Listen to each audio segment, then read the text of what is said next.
Hey, what? Why? Hey, friends, my name's... I clicked pause, but it didn't do anything. My name's Ciotti. Everybody calls me Ciotti. Welcome to Sunday Q&A. We're going to be checking out the RCinPower 0703 27,000 kV motor. We have checked out the VCI 0703 27,000 in the past. And it was really good. It didn't have quite... It's arguably the best 75 millimeter motor. It has enough kV, and it has just barely enough stator size. Stator volume, I should say. And I'm currently struggling my ass off to get these rubber grommet. I've gotten 3 of them. But I can't get this 4th rubber grommet out of this HdZero Light VTX that I need to send in for repair. Yeah, the VCI 0703 27,000s were really, really good. And the issues with them were they didn't have quite enough grunt. Just not quite enough. And they were not quite efficient enough. I've heard that these RCinPower 0703s also sort of lack efficiency, but it wasn't that bad. And so if these have like slightly stronger magnets or a tighter air gap, or like if they just have that tiny little bit of extra, you know what I'm saying? Then these could be the 75 millimeter analog motor. I mean, maybe even the Walksnail motor too, although I don't really know about that. Here's a funny thing. The other day for that 2S live stream, I charged up all 4 of these TinyWhoop 2S 300 mAh Bt2.0 batteries. And there's really kind of like no discharger for Bt2.0. So what you can do is just use your cell checkers. Your cell checkers have a little 5-volt BEC in there. I guess it's 5 volt. It's a BEC. And they get a little bit warm if you leave them plugged in. Because they're just sitting there and discharging. It takes a long time to discharge though. But yeah, if you have something that for whatever reason you don't have a discharger for, you can use your cell checkers. Just keep an eye on them. They're not gonna like stop discharging for you, so you gotta like kind of drag these around with you so that you can keep looking at them. Also, be a little bit careful. Make sure that you monitor each individual cell voltage.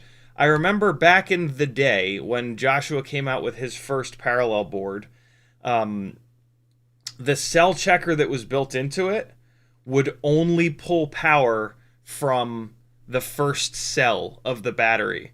So if you left a battery hooked up, it could pull that cell number 1 all the way down to Chinatown. If it's a 1S battery, it doesn't matter. But like in this case, I've been keeping an eye on these to make sure that they don't over discharge just one cell or the other. And so far, both of these are fine. These are discharging cell number 1 and 2 at the same rate. I thought about that because I've never done that test with one of these before. So I'm gonna leave this banging away like this, but I'm gonna leave it over here where I can see it and just, yeah, make sure that it's pulling both cells down. Today, in order to check this motor out, we're going to do a little bit extra. We're going to fly all of the 75 millimeter rigs inside the house. We're going to do both of these rigs that I've been using to test, which is super fun.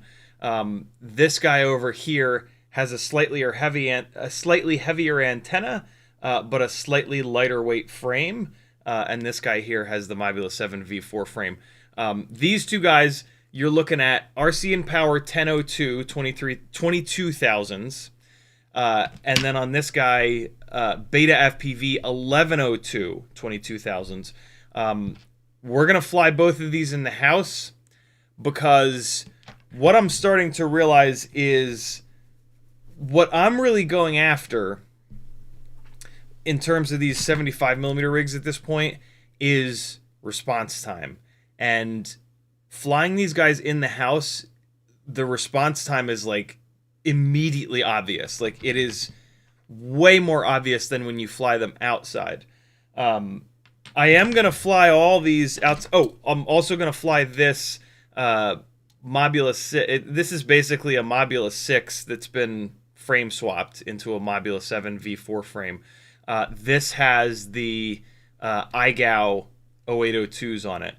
They're actually 30,000s instead of 27,000s, but I mean, I could motor limit them down. They perform just like the AIO 27,000 0802s. I do have to mention all 3 of these rigs have 1.5 millimeter motor shafts, and they're going to be good bashers. This RCinPower 0703 only has a 1 mil motor shaft, but I've done a bunch of crashing with some VCI 1 millimeter motor shaft motors, and they've been totally fine. So there very well could be something to what other people have mentioned, which is that Happy Model uses like a metal for their motor shafts that's not quite as strong as some of the other manufacturers. which is why on Happy Model motors for 75 millimeter rigs, we really want that 1.5 millimeter motor shaft. For a 75 millimeter rig that's going to bash and crash and slam outside, we want a 1.5 millimeter motor shaft. RCinPower is doing it on their 1002. BetaFPV is doing it on their 1102. Like, it's obvious that that's what we want.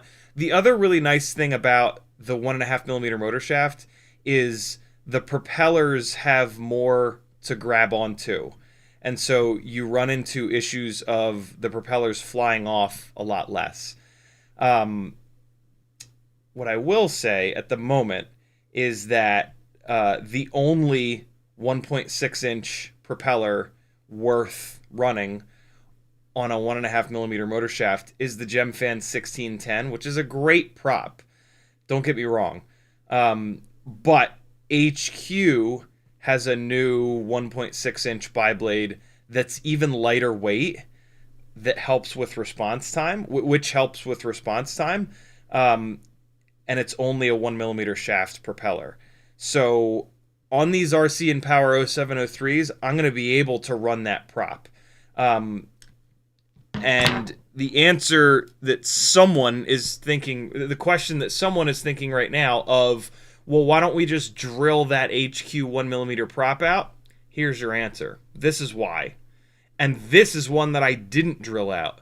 This is that HQ propeller being run on a 1 millimeter motor shaft, and I just like crashed it into the leg of the table and it broke in half.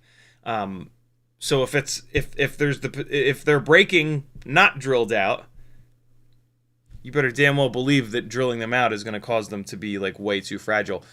Also, it's almost impossible to properly drill a propeller out and have it still be balanced without some sort of a jig.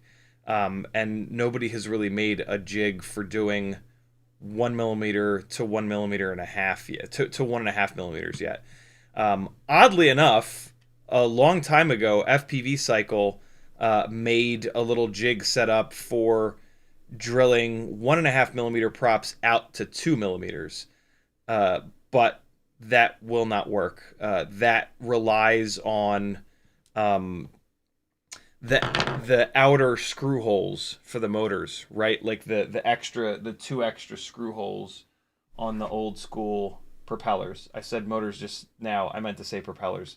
None of these new TinyWhoop propellers have those extra T-mount holes. And so even if like I swapped the drill bit on that jig, it wouldn't work. There's no way for it to hold the propeller. I don't know how you would do it. I don't know how you would. I don't know what the jig would look like. I guess it would have to hold on to the hub. You'd have to build the jig for the specific prop that you wanted to do so that it could hang on to the specific hub, right? Gemfan uses a different hub than I'm taking the grommets out of another one of these Walksnail Light VTXs that has blown up. I'm not happy about it.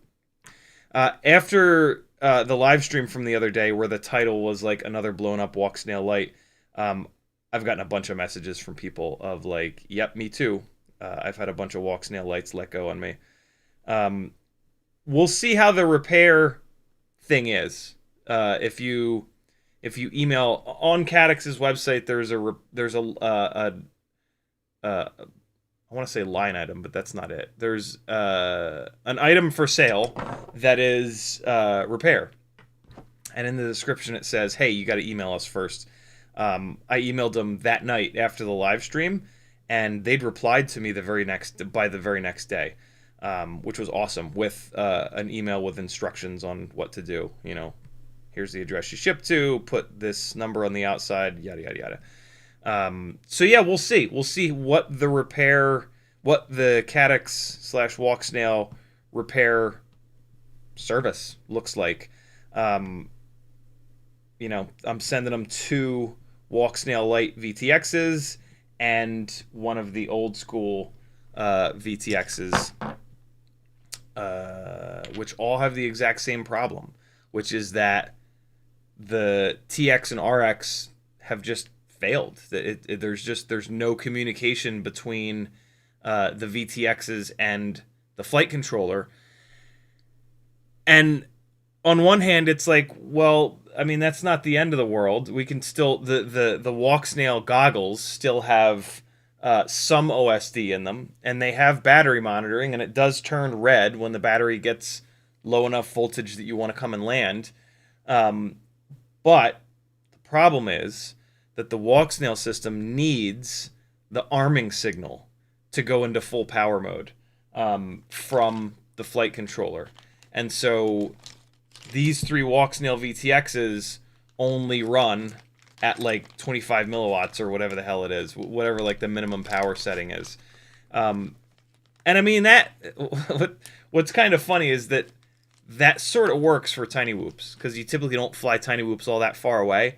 But it sucks. And you don't have any OSD, right? Like, that's the other big problem, is you don't you don't get warnings, you don't get any of the things that we get in OSD that we kind of rely on to fly safely. And for me to test this stuff, right? So yeah, for me, they got to go back. But we'll see. We'll see how the repair process is. I have no idea how expensive it'll be. Maybe there is no cost associated with it. I have no idea. There's not really any info on their website about it, and they didn't really tell me anything in the email. But I'm not just gonna throw them away, right? Like, if the repair cost is $50, their $70 VTXs, it's gonna be worth it. So yeah. Hey, at the beginning of the stream, that's your little preview.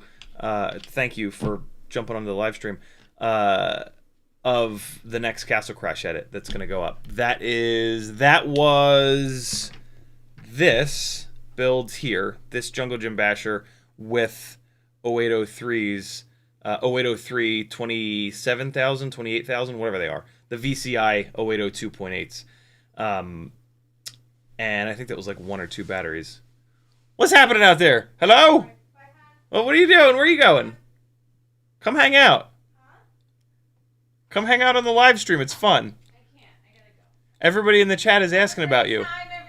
There's like... Teddy will be here for you. There's 59 people that all at once just said, please, we haven't seen Maggie in a long time. She's adorable. I'll come say hi. Have her answer a bunch of our questions about life. Yeah, right. I'll say hi, but then I gotta go. See, all you gotta do is lie. Fast. And then I just gotta say hi. you just gotta lie to the ladies. They'll never know. Excuse me? What's the old what's the old what did we used to say about women, why they were dumb? Was it, there was like, it was back in the olden days, was it what was the super horrible male thing that reasoning behind pick one. There was one main one. It wasn't estrogen. It was the women were hysterical. That's it. That's it. Exactly. Yeah. That's it. That's what I was thinking. Love you. I love you. Oh man, we have been unkind to women, men.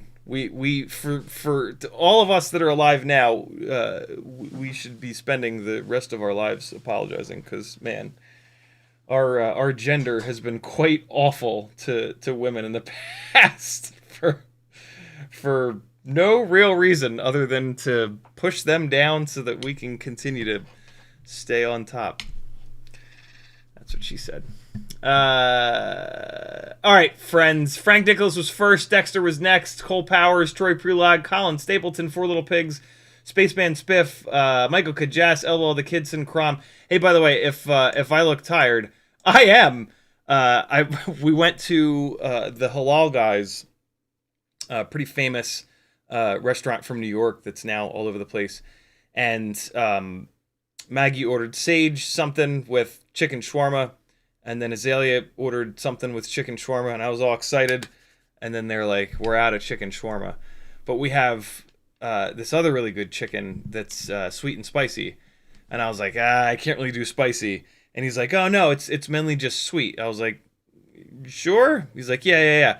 And I was like, I know better by now. My stomach can't handle really anything at this point, but for sure it can't handle spicy stuff.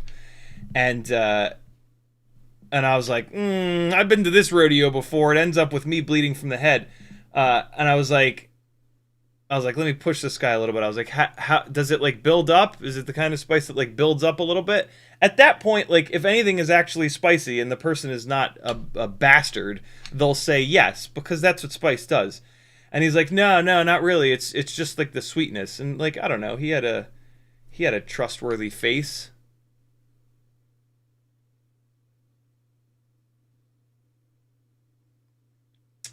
That was not a trustworthy face. And so we came home, and I was like exhausted. It was also like a big platter of food, rice and lettuce and tomatoes and onions, and I got some baba ganoush. I will never call it baba ganoush. It shall always be baba ganoush. And I ate like I was 14 years old, and I came home and was very sleepy and fell asleep at 9:30, and then woke up at midnight with just an inside filled with lava, just insides overflowing with hot Minecraft fucking lava. And then I was up until 7 a.m. I've also begun to have these like very sharp half an hour allergy attacks over the last few days. Like I'll just be sitting here, like there's nothing weird. Like I have allergy attacks when like Maggie lights a candle that's like a weird scent, or Azalea puts perfume on, or whatever. Perfume. I don't know why I just pronounced it perfume. And so, yeah, I've had allergy issues for a long time. But right now, I think it's because the temperature is dropping and something weird is some weird plant is having sex outside. Yeah, I'm having these like half an hour to hour long, just like I'm just sitting here and then just my face just implodes. And I had 3 of those last night, so I'm definitely not really frustrated.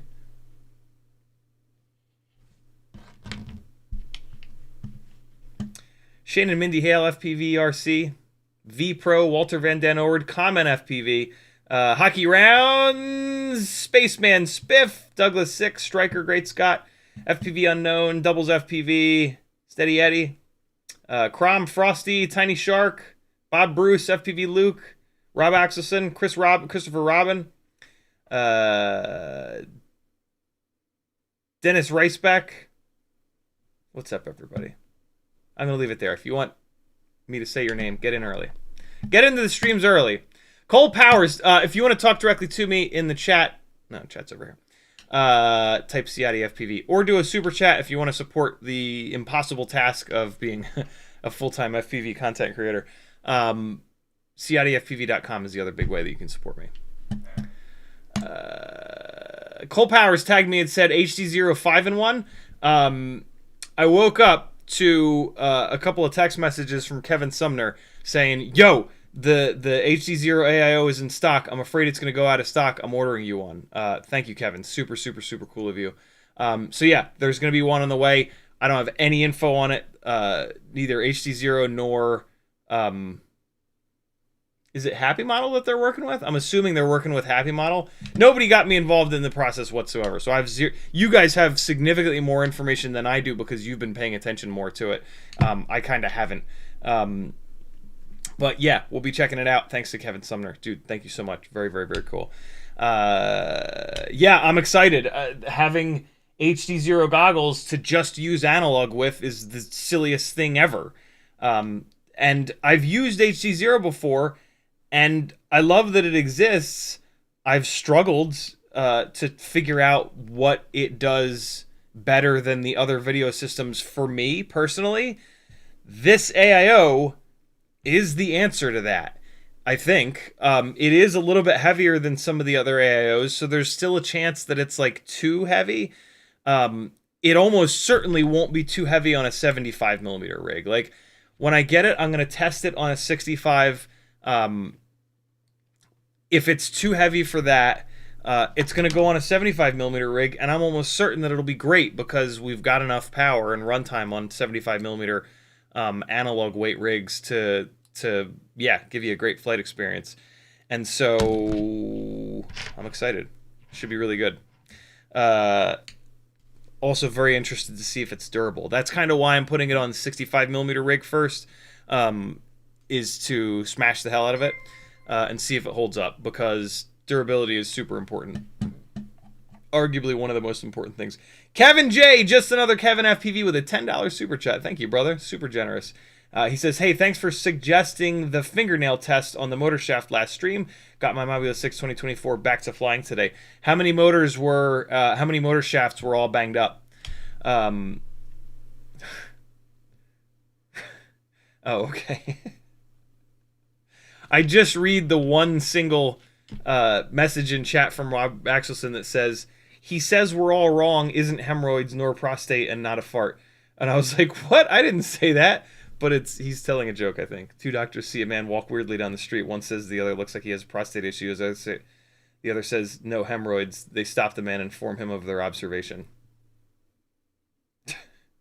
Jesus. Just another Kevin says the two front ones. Sounds about right. Yeah, the front motors take more abuse than the rears. Steady Eddie FPV tagged me and said, I think the review on it from Jesse P was the most informative to me. That is literally... Here, I'll show you. I will just drag this window over to the other screen. That review is right here. I did not wake up with enough time to watch it. As soon as this stream is done, I will be watching that review. I'm very excited. So yeah, get yours now. Maybe somebody has left a link in chat already. I think I saw Defiance RC might be selling it. You guys will find it. Striker says, no, Walter says, good evening. Striker says, all up weight should end up at 24.5 to 25 grams. What are we talking about? I don't know what we're talking about here. Wait, did the 703s get hot for you? 2.6 ratio makes me worried it's too tall. The VCIs did not, weirdly. I think they don't make quite enough power to get hot, but we'll see. We'll see. Crom says the Vifly Toothster does discharge. Ah, you're right. Of the Bt2.0 batteries, the IST Discharger 2 with a quick adapter to XT30. Yeah, you know what this made me realize is that I have the Bt3.0 to balance lead adapters. What this made me realize is that I don't have any dischargers that work off of balance leads. That would be kind of cool. I'm gonna sort of keep my eye open for them.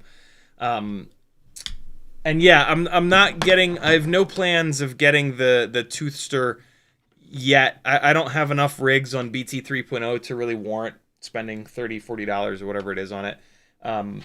I've got the little adapters, and then I've got this little Emax balance lead charger, so I can charge two of them up on this, and then this best kept secret in the world of TinyWhoops. BetaFPV makes these little chargers. This is the BT 3.0 one. This is the BT 2.0 one. Charge two BT 2.0s, charge one BT 3.0. But then on the other side, there's USB-C. If you plug USB-C into this, it becomes a charger. If you don't plug USB-C into this and you just plug a battery into this, there's a screen below this white bit. And it's a cell checker. But I'm also using it as a discharger here today. 4.23, 4.23. See how those voltages are coming down evenly? That's a good thing. That means it's very slowly discharging the entire battery. But yeah, these are some of the handiest little things to have in your toolkit. Charger, cell checker. Yeah, these are awesome. I'm gonna have two of these 1S ones available on the Etsy store in a day or two. A little inside baseball for you. So yeah, stay tuned. Steady Eddie. Oh, we got that. Steady Eddie also mentioning the Betaflight Tootser Charger. Good call, friends. Tiny Shark says, on a 3.5-inch freestyle rig, in what situations would I use either 1505 or 1804? Great question. 1505 is going to be slightly lighter weight with slightly more power, believe it or not. 1804 is going to be a little bit heavier, but it's going to stay cooler. A wider stator that's not as tall has more of the motor in the airflow from the propellers. So that motor is going to stay cooler.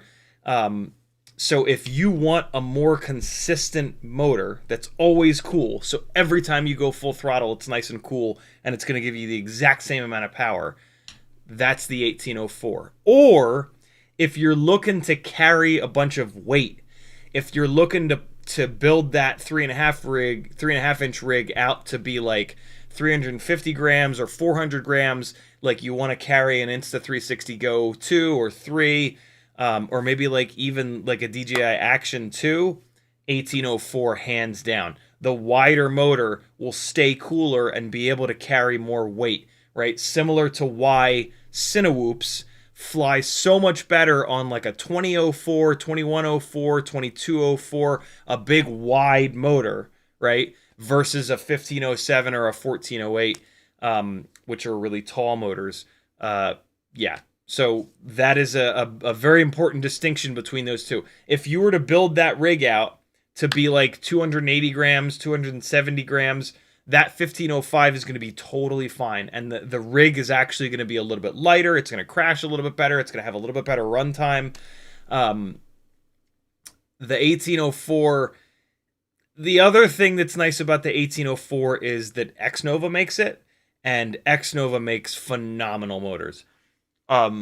So yeah, there's nothing wrong with that 1804 motor. It's super durable, crazy durable. Now we're getting into the specific 1804 motor though. Right now we're no longer talking about stator sizes. We're talking about the available motors in each one of those stator sizes. Your question is more the way that you typed your question out. It's all about the stator size, regardless of who's making the motors, if the motors even exist. Also, regardless of KV. And so, yeah, and that's that's what the most important part. The most important part, the most important one of the more important things that I really try to get everybody that watches these live streams to understand is stator sizes. That has taken me years and years and years and years to really get a feel for, like what stator size is good for each different all-up weight, each different flight task, like TinyWhoops versus freestyle rigs.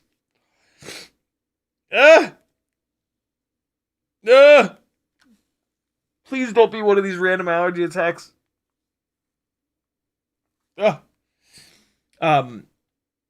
The next level of that, though, is like what motors are currently available. The reason why I want to get that stator information out is that won't change. The way that a stator size performs is separate from the actual motors that are available. So like a 1504 from RCinPower versus HDLRC, even though the RCinPower motor is almost certainly going to be better, still, any 1505 is going to perform differently than any 1804. So yeah, once I dump that info on you, then we can talk a little bit more about like some specific stuff.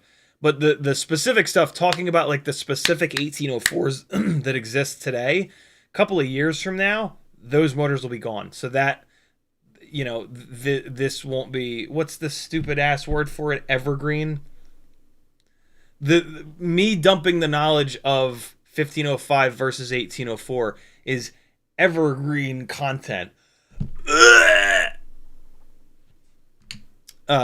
Me talking about the specific motors that exist is not evergreen content. Sorry, that's just the natural reaction from sane human beings when using dumb jargon.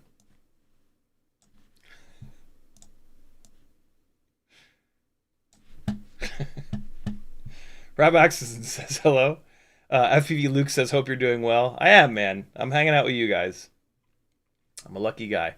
Dennis Riceback says, Caddx normally bills exactly 50% for a VTX repair. Sent a couple myself. That's not a bad deal. As I was about to say, as long as they come back and they last a while, we'll see. I'll let you know. Cole Power says, tell Maggie thanks for service to the stream. Oh, she knows. Elias says, would you recommend building a Walksnail TinyWhoop from scratch or buying a bind and fly and customizing it? I want a freestyle-oriented build. I would recommend buying a bind and fly and flying it a lot right out of the box. As many batteries as you can put through it. And try not to, like, crash the shit out of it.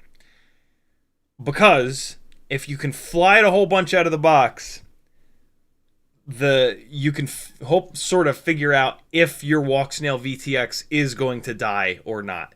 And if it does die, hopefully it dies quick enough that you can message who you bought the bind and fly from and say, yo, the Walksnail VTX died.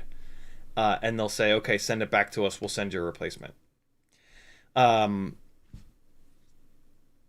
It's starting to feel and look like some of the Walksnail light VTXs are fine and they just work and they seem to last a while. Some of them die, I'm not going to say quickly, but within 100 batteries. All three of these have died within 100 batteries. They've probably died within 20 or 30 batteries, but I'm going to round way up. And so, yeah, that would be my current recommendation. Yeah, that's, I don't know. I've got two of them that have a ton of batteries on them and they're totally fine. So I have faith that some of them are going to be okay.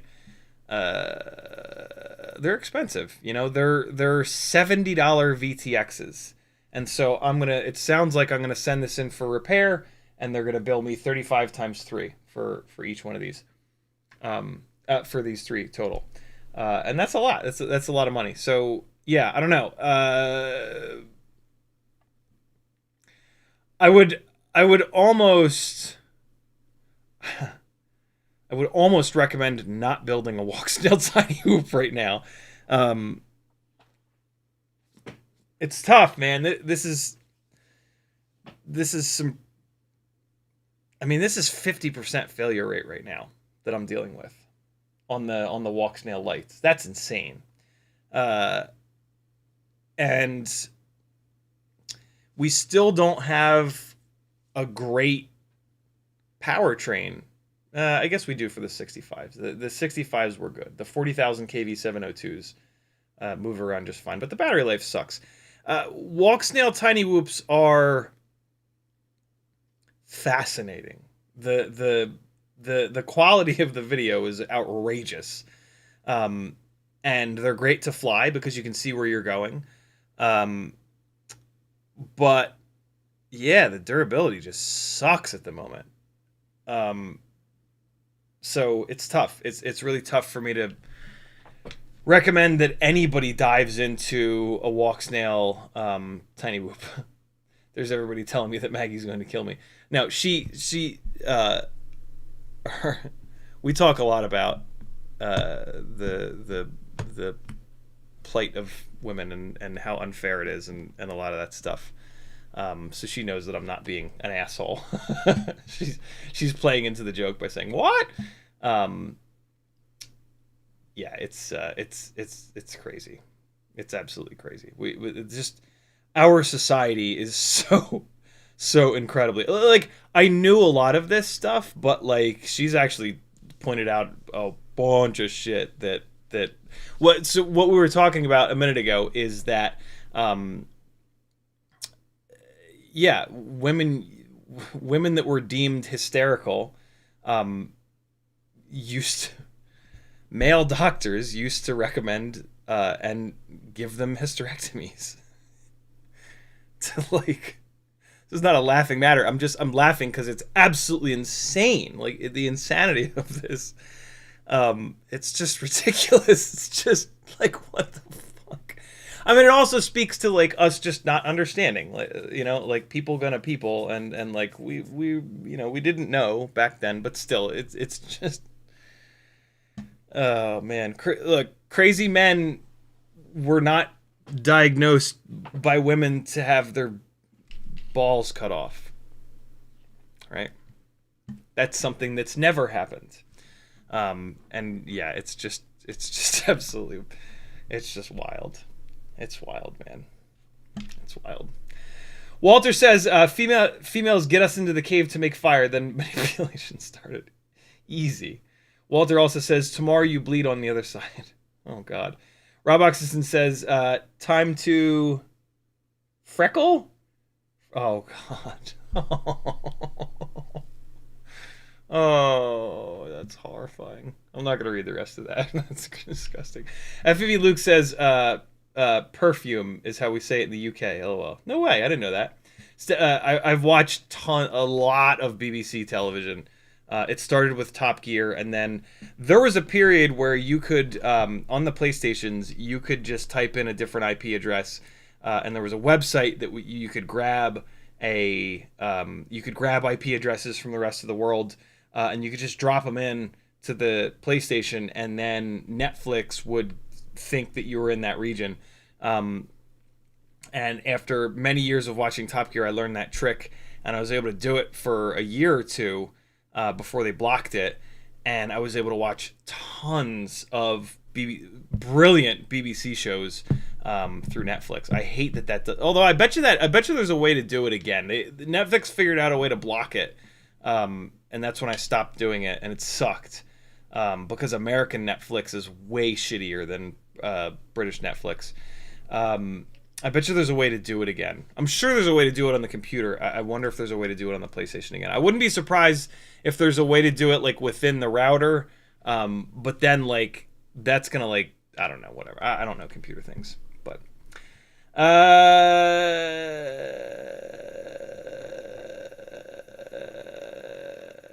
Colin Stapleton says the HdZero AIO is 6.3 grams with plugs and uses non-mippi cable cameras. Yeah, I mean they're doing everything right, man. I'm blown away that it exists. I'm like,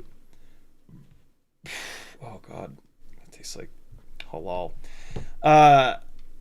Yeah, I can't believe that they managed to do it. And I'm firmly in this camp of like, it has to suck, because I still don't totally believe that they did it. I don't believe that they managed to take an AIO that's crammed full of chips, and they managed to take an HdZero VTX, which is crammed full of chips, and combine them. That just still seems impossible to me.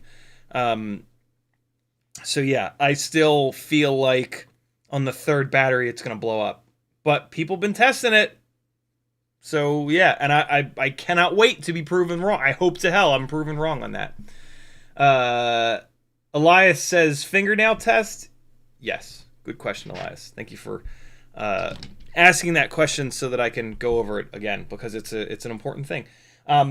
After you've been crashing your TinyWhoops a while, the itty-bitty 1mm or even the 1.5mm motor shafts will start to bend.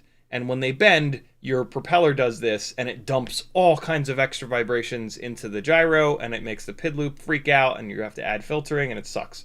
TinyWhoop motors are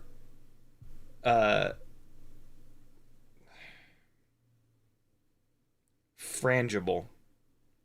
I don't want to use that word. They take a beating, and you need to replace them from time to time. And one of the best ways to replace them, easiest way to replace them, is to put your rig into turtle mode, hold it in your hand, and very gently push your right stick into the corners. That's going to fire up one motor at a time, and since you're holding it, you'll be able to feel the vibrations. what you're going to feel is the front two motors take more abuse, so they're going to vibrate harder. An even better test is to pull the propellers off, and then you can do that same test, or even better, you put it into the motors tab of Betaflight, and you spin all four motors up, props off, to like 1250. In the slider goes from 1,000 to 2,000. So put that slider at like 1,200 or 1,250 or 1,300 with all four motors, and then take your fingernail and hold your fingernail next to the motor shaft. And if it's a perfectly straight motor shaft, you won't feel any vibrations. If there's any bend in it, you'll feel it on your fingernail. Your fingernail is hard and your fingers are sensitive, so you can really feel the amount of vibration coming through the motor shaft. And that's like the best possible way to tell if your motor shafts are starting to get bent. And so yeah, that's the fingernail test. You can get a really good feeling for it by just using turtle mode real quick. But with turtle mode, it's also telling you if the propellers are bent up. So when you do the turtle mode test, you're checking the motor shafts and the propellers. When you pull the propellers off and do the fingernail test, you're only checking the motor shaft.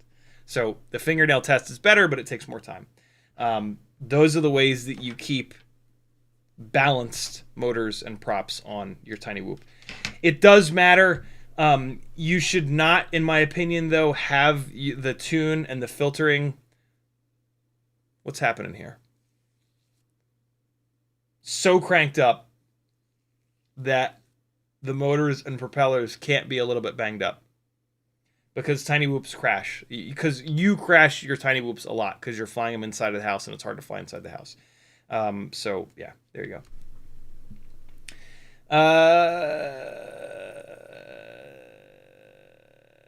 Striker says, was saying all up weight referencing a theoretical HdZero AIO 75mm 1002 build. Ah, okay. Yeah, it'll be a couple grams heavier than these guys. Maybe like one, maybe 2 grams heavier than these guys, which is totally fine. Here's how I know that that's totally fine. Well, let's get the scale out, because we're going down this road anyway. These 3 builds are completely different weights. This is a nice lightweight Mobula 6 build. This is going to be the lightest. This guy is... It's also on the smallest motors, 0802s versus 1002 versus 1102. This guy is 23 grams. All right, 23. This camera and canopy is very lightweight. These 2 guys are on the heavy Meteor BetaFPV camera canopy separate VTX setup. So these are going to be significantly heavier. So we had 23 grams on that. This is the Jungle Gym Basher. These are test rigs. I don't really recommend that you buy these. If you have BetaFPV Meteor quads, by all means, put them into 75mm frames. The 75mm setup is going to carry the extra weight of this camera canopy VTX much, much, much better. These have been fantastic for testing, but the Jungle Gym Basher, the proper Jungle Gym Basher build, flies way better. Which is basically the proper Jungle Gym Basher build is a Mobula 7 1S ELRS. And then you just basically change the propellers, change the motors, that kind of stuff. But yeah, these are significantly heavier. These are a great example of the extra weight that we're going to get from that HdZero AIO, right? So 23 grams. Next step up is this on the 1002s. Jesus, that's a lot of extra weight. 26.75 grams. Jeez. 26.75, and then the 1102s. Bring it up to 28.5. Jesus. These are fat. I didn't realize this camera canopy VTX was quite this heavy. Yeah, 28.5. So we're going to be going from 23 all the way up to 28.5. That's a huge weight difference. But in reference to the HdZero AIO, right? Like, the HdZero build will be heavier than this, obviously. It probably won't be as heavy as these, as long as I can get it into a Mobula 6 canopy. So we'll see. We'll see what the camera mounting setup is like. We do want to kind of keep that in mind with the testing that we're about to do. But again, it's also the motors. You know, these are 802s. They're the lightest weight. then 1002s, which we gained like 3.5 grams here, and then I think we gained another gram and a half here on the 1102s. 75 mil rigs are much less sensitive to adding more weight because they make more power and because they're kind of sloppy as it is. Like the response time kind of sucks on these already, and so adding a little bit of extra weight, you're not going to notice it that much. The 65 millimeter rigs, we've really dialed the weight and the response time and all that stuff in. So like a proper 65 millimeter. Speaking of, let's fly a proper 65 millimeter build. I got the motor bell back together. Let's see if it was the motor bell or if it was the stator on this guy. I have one 300 mAh battery left. On a 65 millimeter rig, we have that response time, the flight characteristics really dialed in beautifully. Adding an extra gram and a half is almost certainly gonna make a noticeable difference because we have it sort of dialed so good. On the 75s, we're not dialed in as good. They're already kind of sloppy, so it's gonna go from like kind of sloppy to full-blown sloppy, and that's fine, right? Going from like dialed to somewhat sloppy is a much bigger jump there. So yeah, let's fly a 65 millimeter rig real quick. Those that have been watching the last couple of live streams might be curious as to whether or not the motor that I thought had died on this was the stator or the motor bell. So let's answer that question super quick. And this is also me browbeating you beautiful bastards into doing your 6 batteries. I did put hashtag 6 batteries into the title of the live stream. And so that means that you need to fly 6 batteries today, you goddamn slackers. If you fly 6 batteries a day, damn near every day, you will transform as a pilot. And I want you to transform as a pilot because flying inside the house is really hard. But it is amazing once you've figured it out and you can like rip inside the house. Like you'll like barely need to fly outside anymore.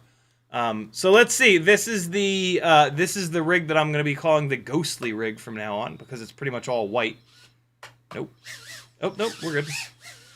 This is an Ultimate Freestyle TinyWhoop on 0702 32,000 kV motors. Now with that was a weird little wobble that it just got. Now with Gemfan 1219S propellers. Previously I'd been running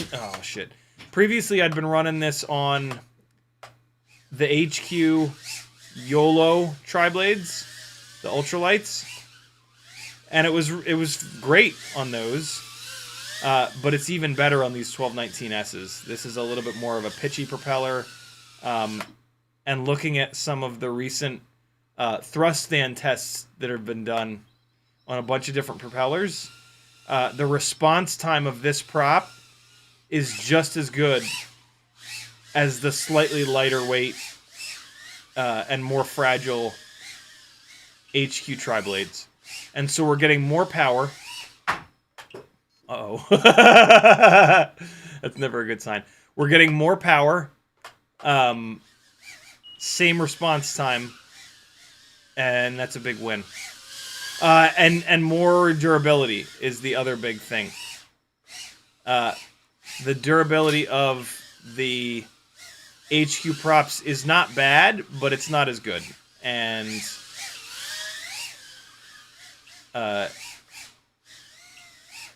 durability is super important, in my opinion. Wow, okay, something's going on. So this is more than likely the battery plug solder joint is starting to let go. This is the rig that I flew like 25 batteries with, at least, at Castle Crash. And boy, oh boy, did I crash the shit out of this thing. So it's not totally surprising that it's sort of hurting.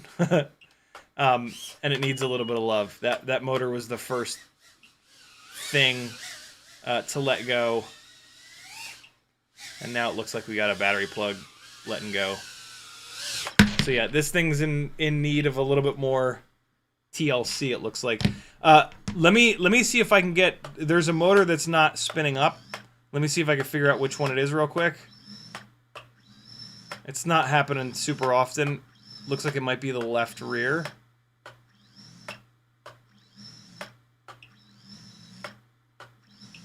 I'm thinking it's the left rear. That is not one of the motors that... That is not the motor that I fixed. I think I fixed the left front. So yeah. When you start to get power loss like that during crashes, the first thing you want to look at is the battery lead. I know that sounds weird, but it's absolutely true. And so get your 5X loop and just literally look at the battery lead. And if the individual strands of wire are starting to break, which is the most common sort of failure, you'll see it. The ground lead is fine. The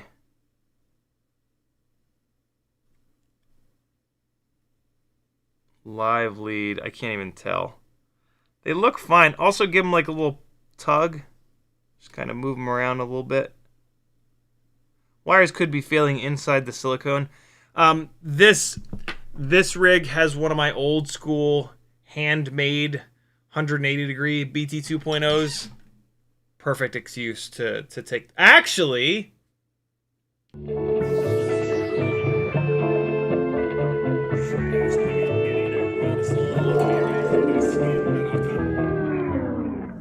what an incredible segue this is.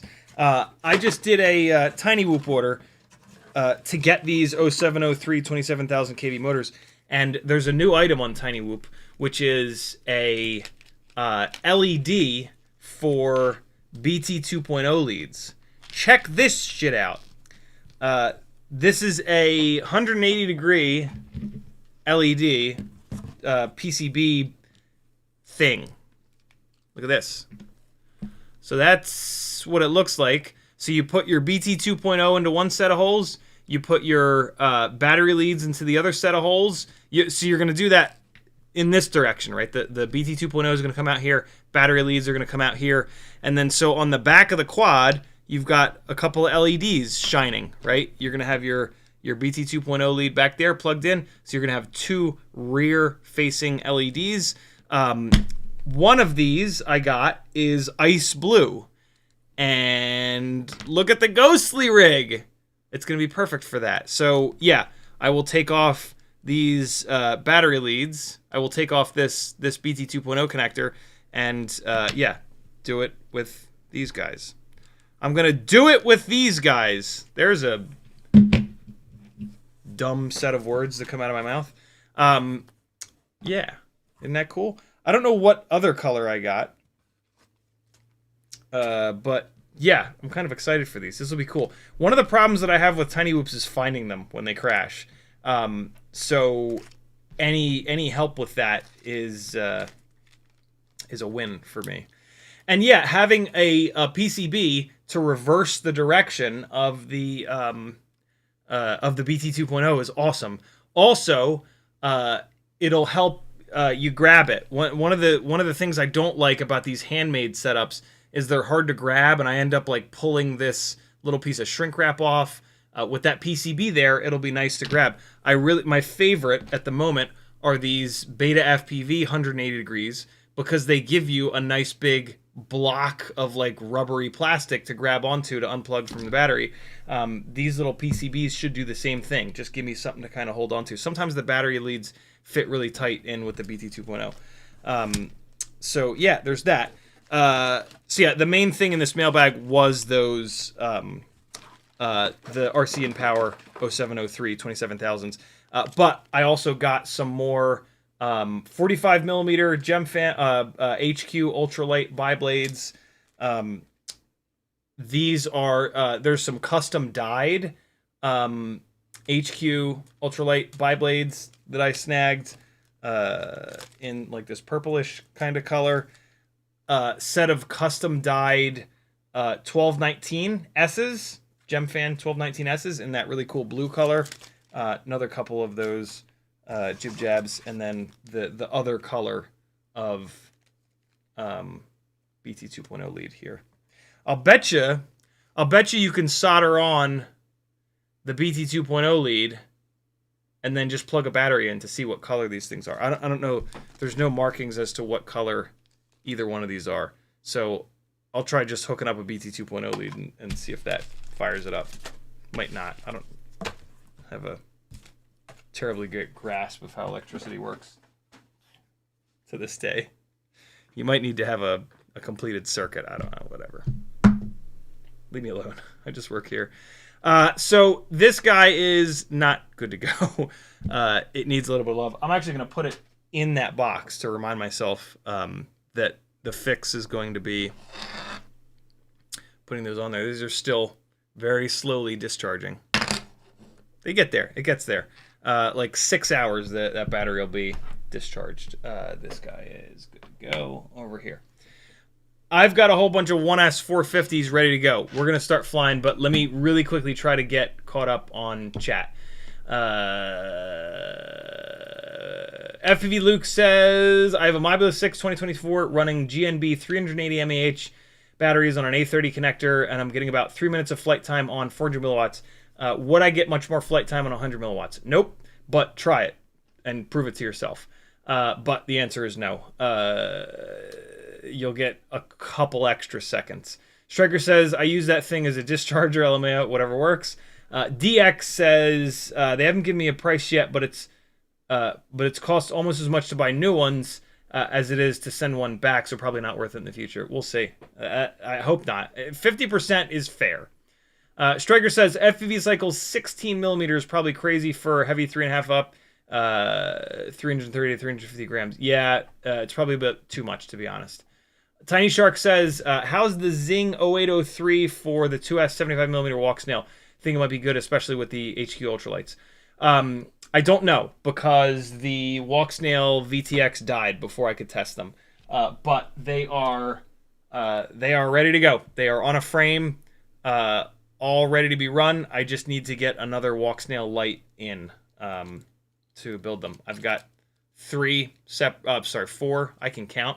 I've got 4 frames with different motors for testing on the Walksnail 2S rig, and I'm really looking forward to doing it, but got to be able to see where I'm going. Well, I could see where I was going. I got to be able to have OSD to look at things like maximum RPM, runtime, stuff like that. So, yeah, stay tuned. I'm excited to do that testing. Boondock Striker says, curious, do you think I should get a 10 to 12 amp board to handle 30,000 to 40,000 kV motors? I'm always hearing racers burning out their flight controller after 12 to 20 races. It depends. 75 millimeter rigs. I'm assuming that you're not talking about 75 millimeter rigs because you said 30,000 to 40,000.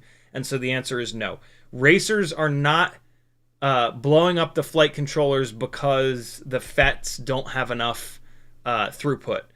They are burning them out from crashing them really hard. Something that's become way more obvious lately is that the G-string style canopies, this style canopy here, does not provide any protection for the AIO itself in crashes. And so when you crash, see how this thing bends? That's bending the AIO as well. One of the things one of the beautiful things I didn't even realize about the Mobula 6 canopy is that it connects all 4 points and it's stout and it prevents a lot of that bending. Like if you look when I bend this, it's not bending the center section, it's just bending the ducts themselves, right? Like these, and if you want to test that, just get your hands on one of these canopies and just sit here and try to bend it. And like when it's not tied in, it's going to be worse. But still, this has a significant amount of strength, right? Because you're basically boxing this frame in. This is old school, like convertible stuff, right? You build a car that's you build a regular car and it's got a boxed in kind of design. It's got a roof line, it's got A pillars, B pillars, C pillars, and so the roof and the A, B, and C pillars, and then the chassis, they all work together like a box. Think of like a shoebox. You take a shoebox and you rotate it end to end with no lid on it, and it's very floppy. You put a lid on the shoebox and you go to do that same thing, and it's way stronger, right? It's boxed in. There are connection points on all 8 corners. 1, 2, 3, 4, 5, 6, 7, 8. Yep, all 8 corners. These G-string canopies don't do a goddamn thing to box these frames in. And so, like, you take these frames with the G-string canopy, you wobble them around, they're wobbly as hell. You then take one with a proper canopy and you wobble it, well, it's a different frame, but if it were the same frame, you can literally see this Mobula 6 canopy holding these points strong because it's boxed in. We're taking these 4 connection points and we're almost kind of triangulating them up, and that's going to make them much stronger. Whereas most of the racers, to save weight, are running this style canopy. Some of them are just running the 3 connection point canopy up in front. And so every single time they crash, it is trying to bend their AIO.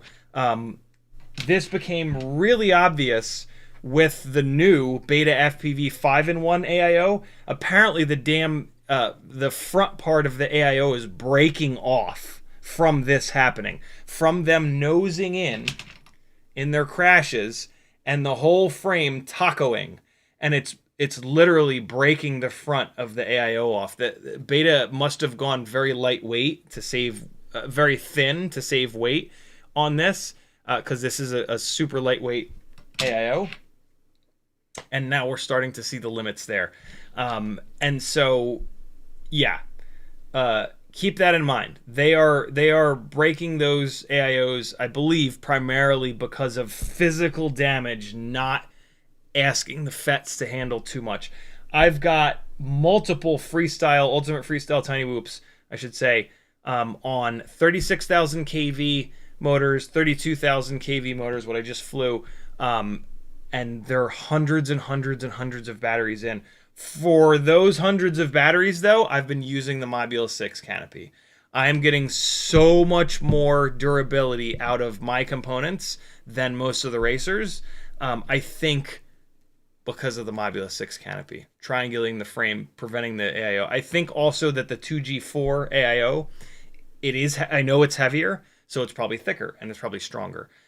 So yeah, TinyWhoop I'm actually going to do a live stream specifically about TinyWhoop durability one of these days, and just go top to bottom. Each individual component, how you the fingernail test, the turtle mode test, which props are strong, which ones are not, which motors are strong, the diameter of the motor shafts, the different frames, which frames are strong, which frames are not, why the carbon fiber frames are a terrible idea, all the things, right? There's a million things that we can talk about in terms of durability with TinyWhoops.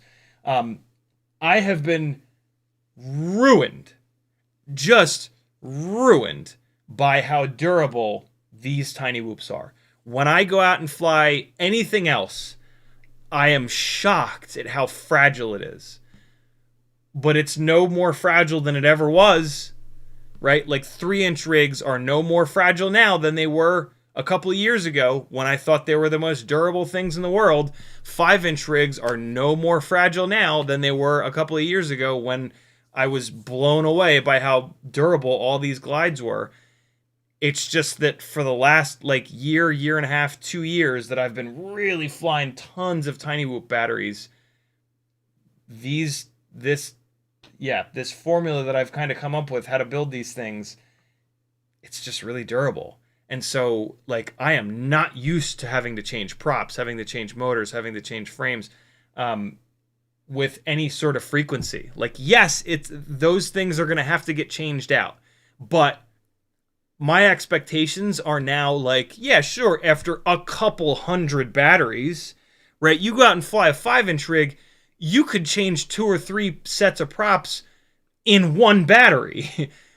So my barometer for durability has been completely ruined from these TinyWhoops, and that's a good thing. That's a really, really good thing. It's really cool to be able to fly 50 batteries in a row and not replace anything, not screw around with it. Just plug the next battery in and go. Plug the next battery in and go, and go, and go, and go, and go. And all right, I'm tired of flying for the night. Come back the next day, do it again. Come back the next day, do it again. Come back the next day, do it again. It's been 2 weeks. It's been 3 weeks. Oh, hey, one of these motors is starting to get fucked up. Oh, let's swap it out real quick. $10, done, good to go. Back up in the air. So yeah, keep that in mind. It's a good problem to have. Boondock Strikers. Here's what I will say though. I have flown a bunch of batteries on the sub 250 0803 19,000s, and I haven't been super impressed. So I have I'm very interested to test the Zings, but I'm not holding my breath. I think the motor for 2S Walksnail 75 is the T-Motor 1002 19,000 or 18,000, whatever it is. I think the motor size for a 2S Walksnail 75 is a 1002 at 18 or 19,000, motor limited down a little bit. But again, I've not done much testing. I've done enough testing of TinyWhoops that I put a couple of batteries through the 1002s. I put a couple of batteries through 0802 19,000s, and I put a couple of batteries through the sub 250 0803s, and I've just done this enough where I can kind of tell pretty quickly too. Like within the first 10 seconds of testing a motor, I can usually tell, because you learn a lot in the first 10 seconds. Mainly, you learn response time, which is one of the big things that we're going for here. So yeah. Walter says, you had mushrooms during dinner. I did not. I'm actually okay with mushrooms, which is great. Boondock says, I ripped my cable off my 1S Walksnail VTX rail. I think he meant to say, are the cables interchangeable? They don't have any measurements on their website. The Walksnail stuff uses the same cables as the old school DJI. There's two different kinds of mippi cable. There's the kind that HdZero uses, and then there's the kind that DJI and Walksnail use. So that's what I can tell you. You're looking for the DJI style of mippi cable. The cable itself is the same. It's the connectors that are different. So that's what you're looking for. And they are interchangeable as long as you get that right one. If you get the HdZero cables, it will not work. It will not plug in.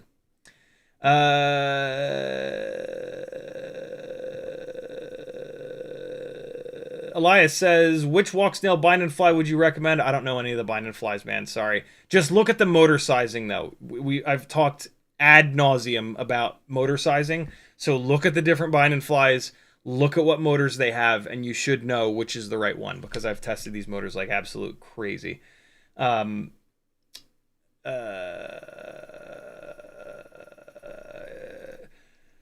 says, wondering what 75mm motors I should go for, because in my second 802s are going to be shot.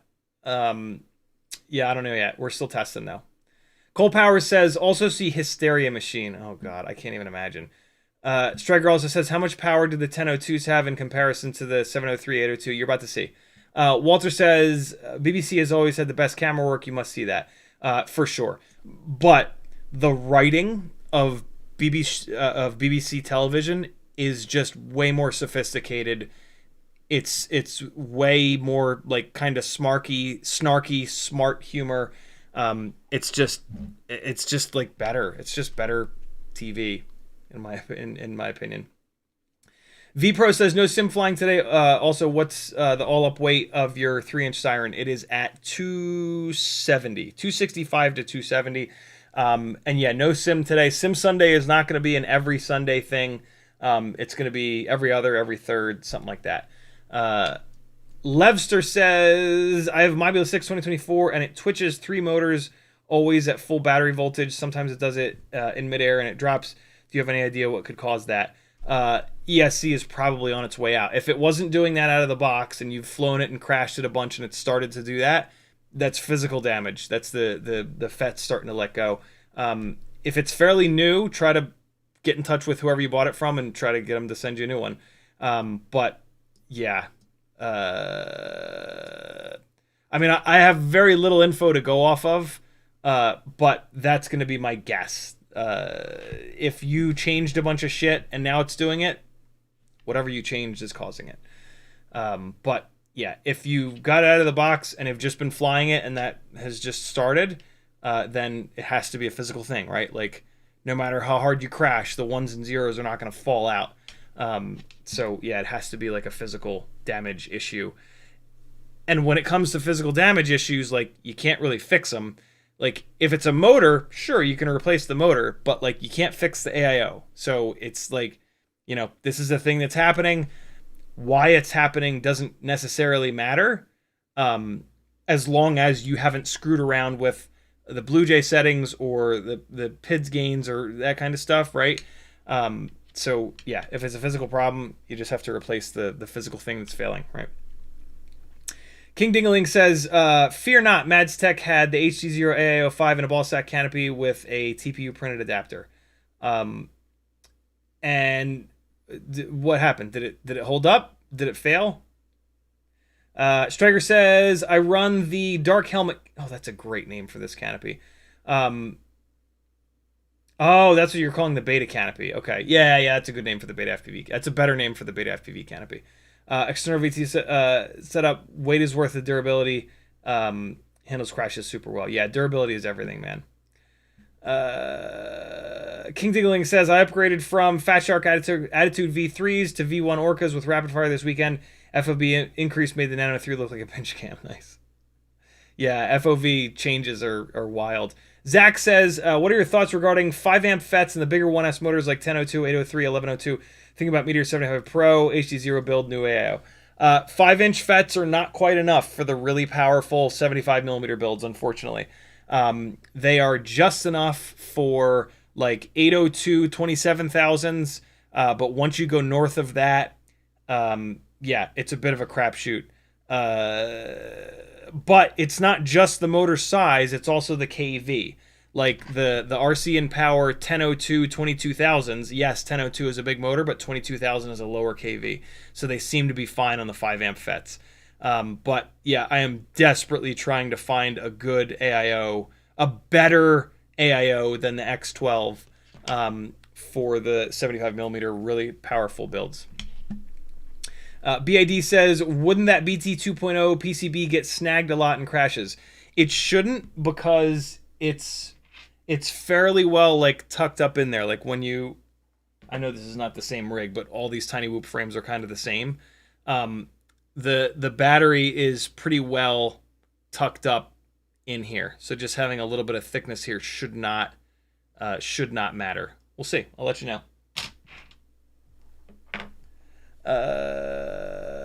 Render says, those 180-degree Bt2.0 are just the standard for me. Nothing else compares at the moment. Yeah, they're the best. But these little LED ones could take the crown, because yeah, the LED is going to make it way easier to find the TinyWhoop. Especially like flying the TinyWhoops outside and crashing into bushes. Jesus, are they a pain in the ass to find. Render says, I've killed 3 Mobile 6 2024 cameras. I've moved to the BetaFPV CO3, and I have 0 issues using the new canopies. Interesting. I don't like the CO3 as a camera, but durability is king. Let me guess. You've killed all 3 of those Mobile 6 2024 cameras with them in the Happy Model G-string canopy, right? Put those cameras into an old school Mobile 6 canopy. I bet you they last forever.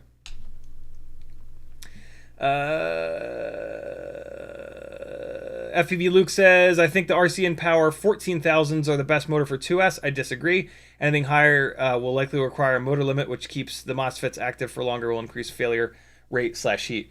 14,000 kV is not quite enough, in my opinion. And I have run way too high kV motors on motor limits for hundreds and hundreds and hundreds of batteries and had absolutely no problem whatsoever. So for me, a little bit of a motor limit is a really good thing. An 18,000 or 19,000 kV motor on a 2S 75mm Walksnail rig will need like an 80 to 85% motor limit, which is not that much. So yeah, for me, And then there will be a point where if you need more power, you can turn it up in there. The 14,000 kV motors are never going to have quite enough power, and I'm just done with that. I'm just so over 75 millimeter Walksnail TinyWhoops not having enough power. But to each his or her own. I want more power than most people, and so yeah.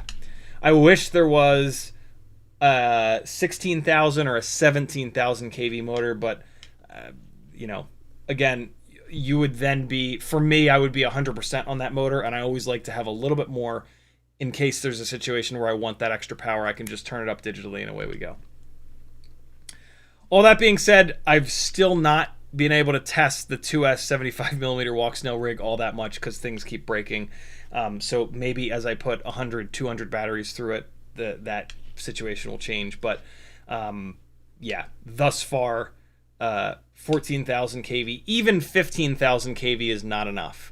But again, that's just me. Rob Oxison says, HdZero motor twitch equals motor plugs. Very true. Motor twitching can be because of the motors. I just assume that everybody knows this, which is a terrible thing. When you have motors that are twitching, when you have a motor that's twitching and another motor that's not twitching, you need to switch those motors. That is an instantaneous way of figuring out if the motor is the problem or if the ESC is the problem. So whoever I was talking to about, whoever's question I was answering about the motors, I forgot to mention that. Again, I just do this thing where I assume that everybody knows that because I talk about it a lot, but these live streams are also are awful long, and it's hard to get all the info out of all of them. So yeah, there you go. Thank you for the reminder, Rob. Robert Rosser says, are you impressed with the HdZero AIO board? I think the whole whoop without battery is 19 grams. Yeah, very impressed. Yeah, I can't, I'm still, I don't get it. I don't understand how they did it. I have no idea how they squeezed two 25 by 25 PCBs worth of chips onto one. That seems absolutely insane to me. But apparently they did. I seriously will not believe it until it's physically in my hands. I don't get it. I don't get how they did it. Striker says, any goggle recommendations for value, maybe sub 250, 300? None whatsoever. I don't really get to test any goggles, so it would just be me looking at a picture and being like, those look cool. Joshua Bardwell luckily tests most goggles, so yeah, check his channel. FPV Luke says, I absolutely agree with you. 14,000 is not quite enough. I haven't done as much testing as you, but the increased heat was a concern of mine. Thanks for testing it. You're certainly welcome. 2S, weirdly, the increase in voltage of, not weirdly, this is how it works. 2S seems to be running cooler on these 75mm rigs, which makes sense. The higher voltage will generate less amps, and amps are heat. So yeah, I've had zero heat problems with the 2S Walksnail rig. It's everything else that's exploded. Most of which has been my own fault. So yeah. VPro says, I've broken the new Mobula 6 camera in the old Mobula 6 canopy in under 20 batteries. Shit. I was crashing hard trying to do power loops and Immelmann's indoors for the TinyWhoop, the Tyrant Pro Whoop challenge. Yeah. I mean, I've broken RunCam Nano 3s when I've been really pounding the rig. So yeah, I don't know. Cameras breaking is tough. The fact that these cameras can put up with any of the shit that we put them through is an absolute miracle. So yeah, when a camera breaks, I'm like, well, it's worth it. Cameras are really sensitive things. They've got an obscenely finely tuned CCD in them, which yeah, and then we smash it into stuff. And it's just, I've always been blown away that they last as long as they do. Hang on, I gotta blow my nose.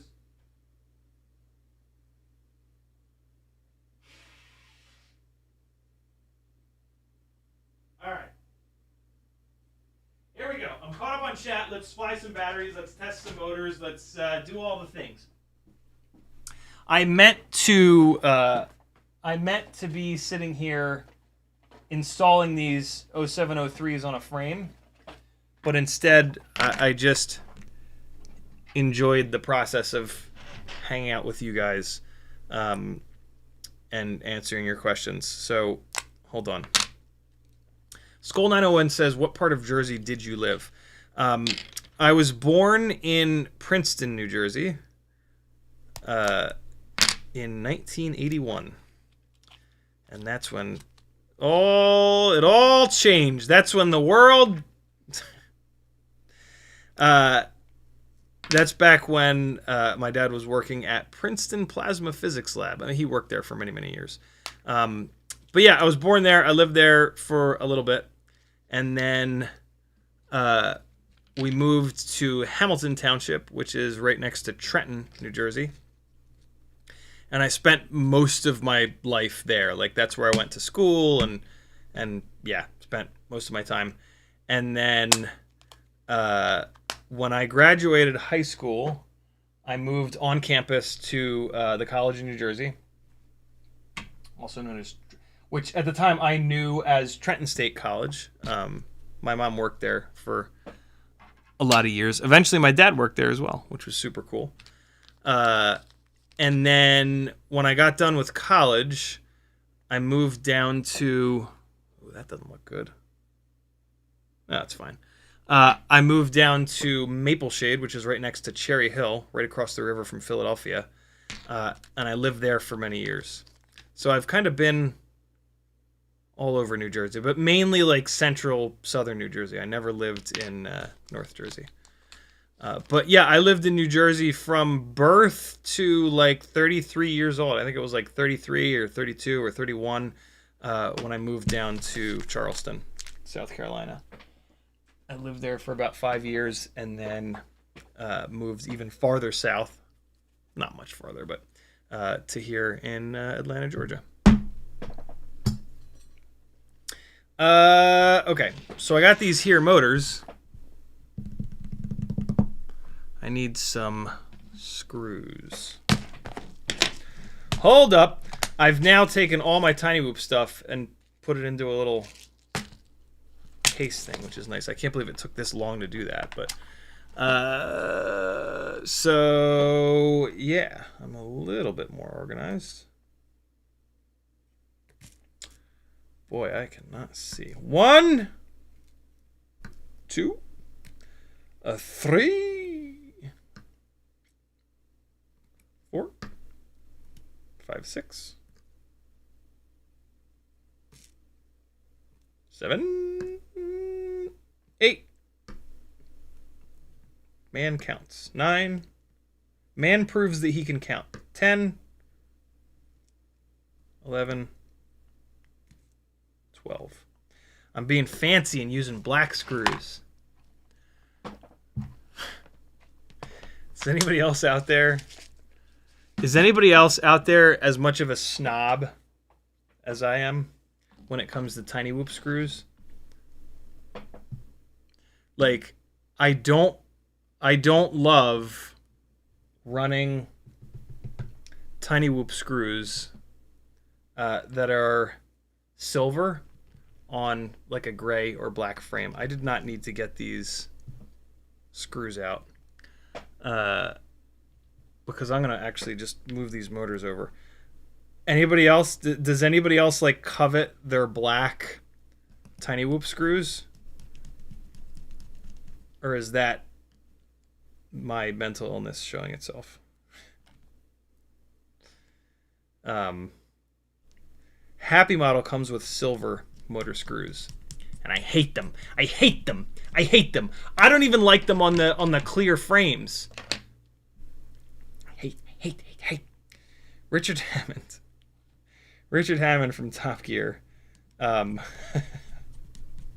It's like one of my favorite moments in all 20 plus seasons of the real original Top Gear and the Grand Tour.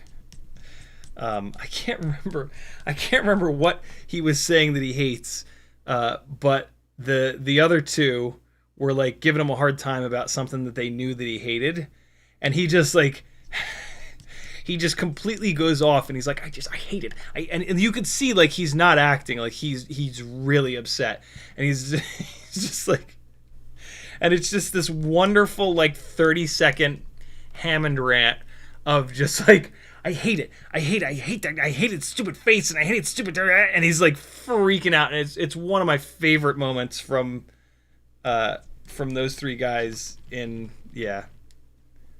years and years and years and like decades, I guess. They made Top Gear and Grand Tour for literally decades. The reason I'm talking about this right now is that there's a one more Grand Tour coming, and then that's it, and the guys are done. And boy, does that make me feel old, because I discovered Top Gear very early, very, very early days of the internet.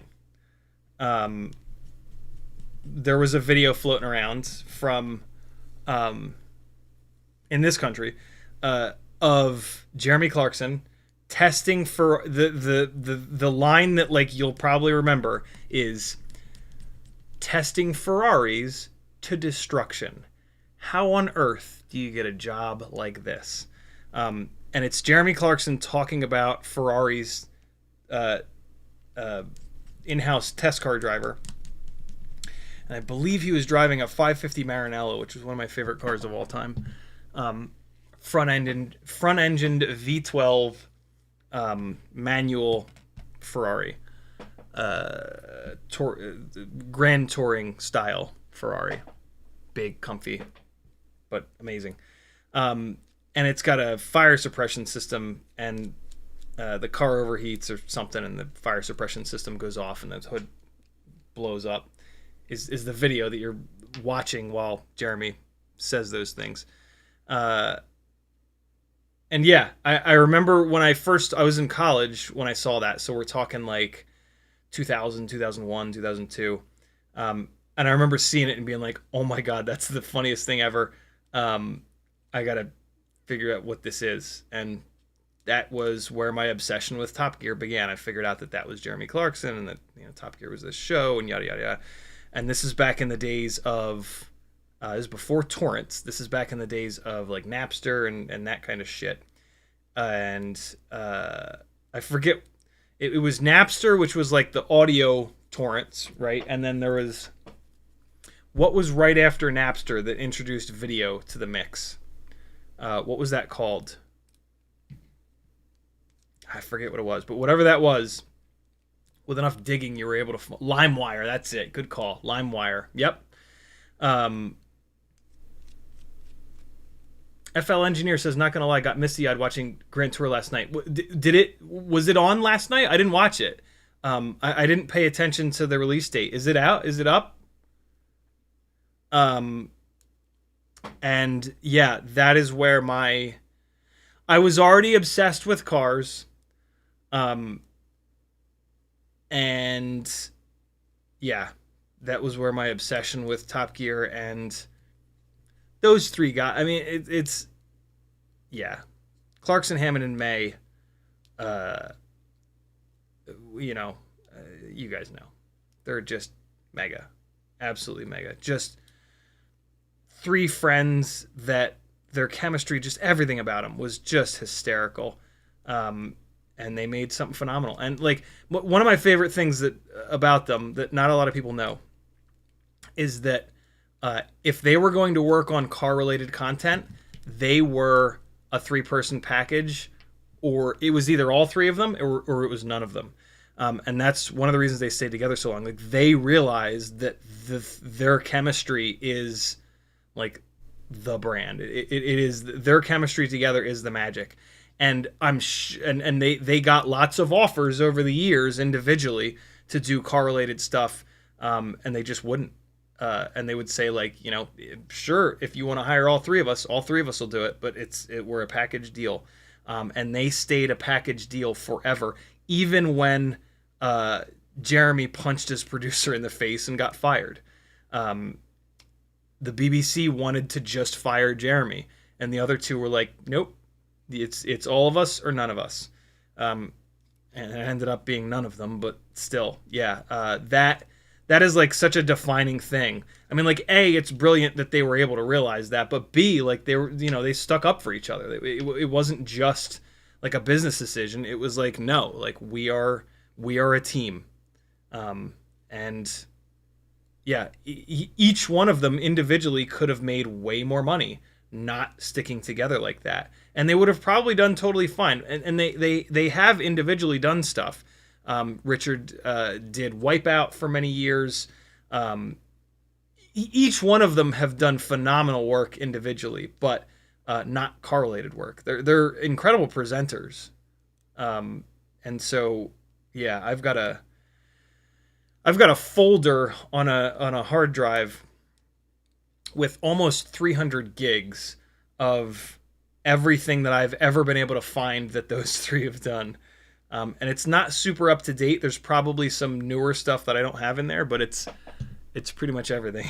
It's pretty fun, man. They're quite the talented trio. All right, got these motors. Success! I stalled long enough to get these motors on here. All right, now we're actually going to start flying. We're going to go from lightest weight right up the glip glop.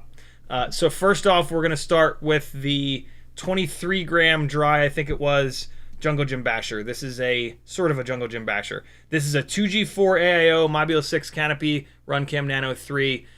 These are the iGao 802 27,000s. They're actually 30,000, but whatever. I'm going to motor limit these. What's the motor limit that I need to bring them? Ah, fuck it. No, they're 30,000. It's fine.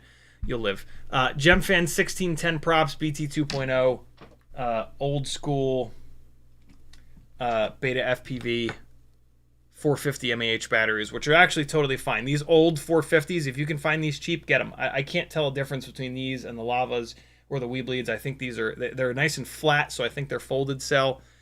Yeah, these batteries are fine. Only get these if there's a good deal on them, though, because they've been sitting around for a while. So, yeah, the Lava batteries or the Weebleed 450s or the TinyWhoop 450s, they're going to be a fresher battery. All right, 802, 30,000, lightweight, analog 75. Here you go. This is still, I think, my favorite setup in terms of Jungle Gym Basher. You got the 1.5 millimeter motor shaft. The 802s are pretty lightweight. You got a lot of KV, 27,000. It's a good setup. Come on, ELRS. Hey. That's the sound that I wanted to hear. You were static because of low power until first arm. Here we go. So I was just flying that 65 millimeter rig. Whoa. You're going to notice that this footage is a lot smoother. I think I might have a little bit too much PID gain going. Oh yeah, I got a lot of PID gain there. Let's just back that off a little bit. Yeah, you're going to notice a lot. Well, you don't really notice the response time, but you notice like the snappiness of the yaw, stuff like that. What I want you to kind of pay attention to is how accurately we're able to do these more difficult tricks. Man, these motors, they don't make that much power. Oh, great. So the core temperature warning is because these are 30,000 kV. Hold on, I am going to motor limit these down a little bit. We don't really need this 30,000. Where the hell is the motor limit? I forget. I thought it was in miscellaneous. Could have sworn it was in motor miscellaneous. There it is, motor output limit. So let's bring these down to 90%, and I bet you that core temperature warning goes away.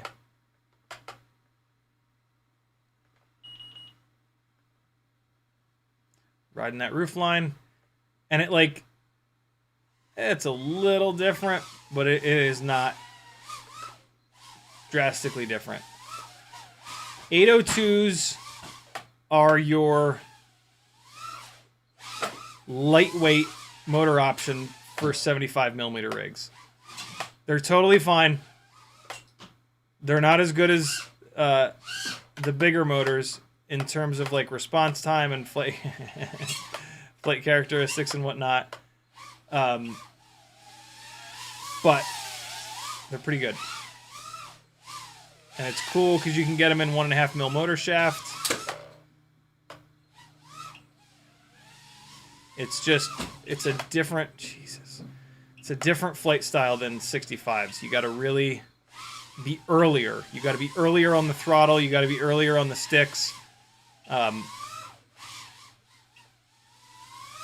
as you can see, the core temperature warning is now gone. So yeah, the 802 27,000s are like the move for a 5-amp FET. Of course, as I say that, it comes right back.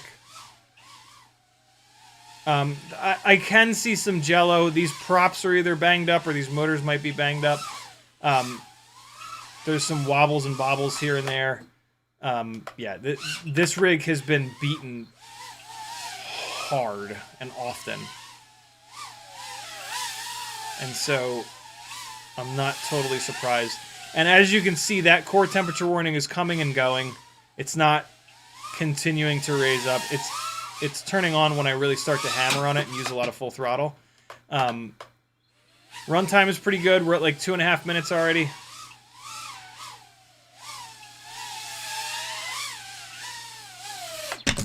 So 2 minutes and 43. Battery's bouncing back up. It'll get to 3.7 pretty quick here. We'll probably go up a little bit higher than that. So yeah, 802, basically 27,000s. That's what you're gonna get. Absolutely nothing wrong with them, but they're not like, they're not gonna light your hair on fire. But a good solid choice of motor.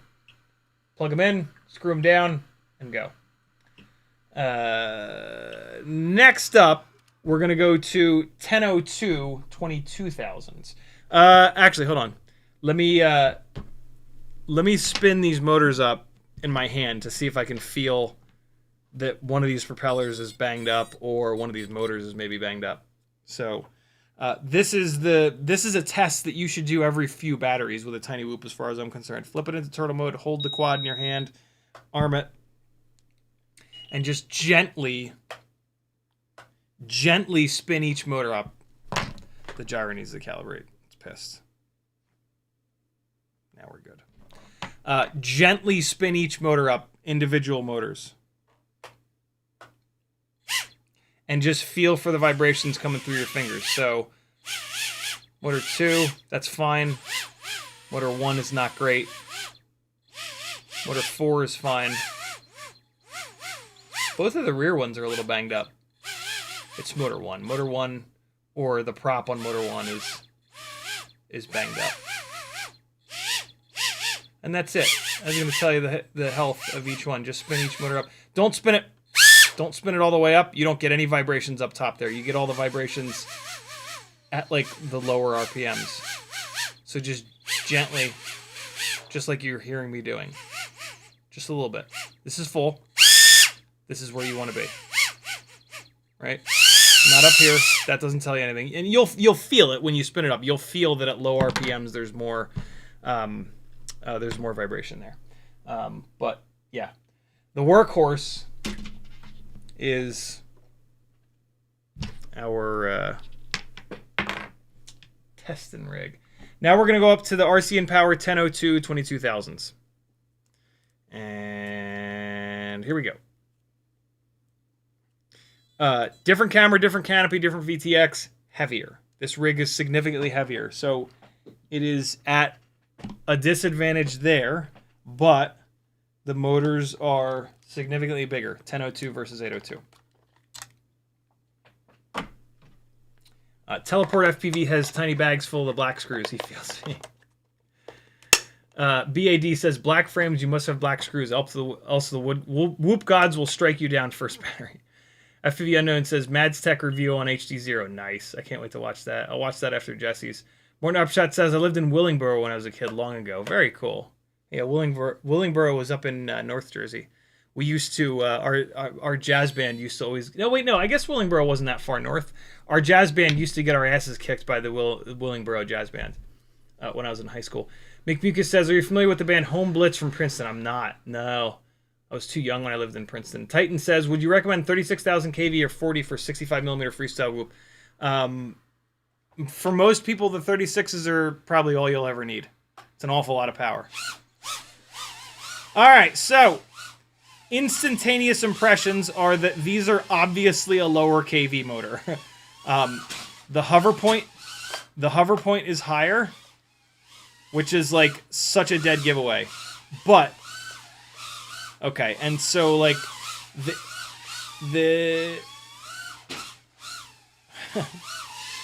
I'm hitting the bottom of these gates. I want you to notice that. There we go. When I'm hitting the bottom of a gate, it's either just me flying like ass or I'm flying a rig with less power, right? I'm doing the same thing on the sticks, but it's making less power.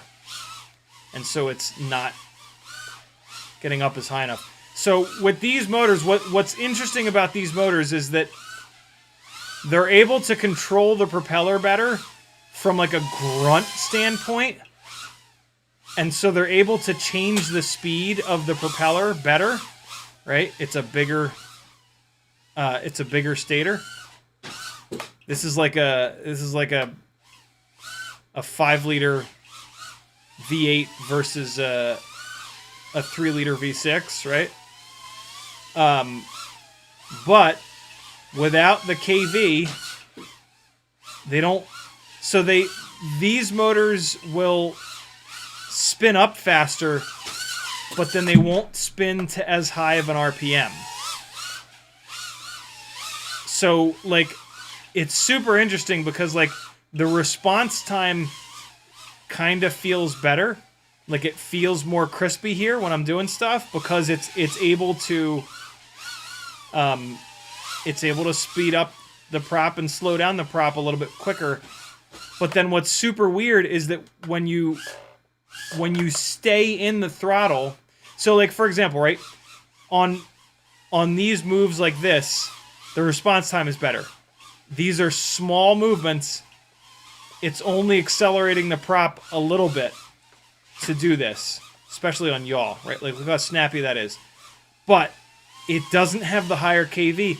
So, and like small throttle jabs like this, same deal. It's quicker. But then when I hold the throttle, it doesn't spin up. It doesn't continue to accelerate,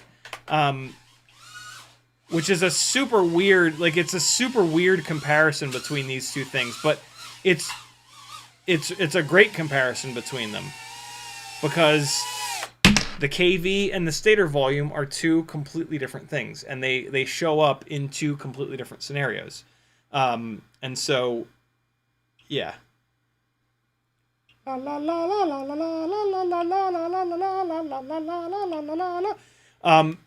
you see the runtime is also lower. It's a heavier rig, and these are heavier motors. That's sort of to be expected. This camera canopy VTX, though, are hurting the runtime for sure. If I've run these motors on very similar builds to this before, and believe it or not, these motors will get pretty much the same runtime as the 0802s, mainly because they're a lower KV. The 802 27000s are a lighter weight motor, but they're a higher KV. So every time you go full throttle for more than like a half a second, and these motors spin up to a higher RPM than these 1002 22000s can, these motors will eat more power.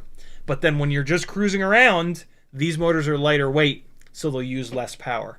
So depending on how you fly, you'll get different runtimes. But the long and short of it is, 802 27000s versus 1002 22000s, you will get very similar runtimes from. The 1002s will cruise around better, and you'll get more runtime if you just cruise them around. The 802s, you'll get more runtime if... I'm sorry. The 802s, you'll get more runtime if you cruise them around. The 1002s, you'll get more runtime if you spend more time full throttle. Because at full throttle, these are only 22,000 kV. These are 27. So at full throttle, these will continue to wind up more. This will also be a faster rig. If you sit this thing at full throttle, it'll use that extra RPM and it'll travel faster. But it'll eat more battery when you do that. So that's the main difference between 1002, 22,000, and 802, 27,000. Last but not least, BetaFPV 1102, 22,000. An even bigger motor. It's not that much heavier, though, amazingly. But, yeah, bigger, slightly heavier motor. Oddly enough, as you're about to see, it's a pretty efficient motor. We will probably get roughly the same runtime with this setup. All right. And then we will do the, we will swap one of these over into the other frame. I think I'm going to move it. I think I'm going to move the 2G4 over. Yeah, I think I'm going to move the 2G4 over. I'll think about that for a second, though. Here we go. BetaFPV 1102 22,000s. So now we've got another level of response time. Same KV, 22,000. So when I sit on full throttle, it's the same kind of deal where it accelerates quickly and then it like plateaus. So the same kind of situation where the response time is really good, but you can just feel like when I do the... All right, so that's a perfect example. The mega power loop is a great example of this because oh boy, it don't sound good. Something ain't right.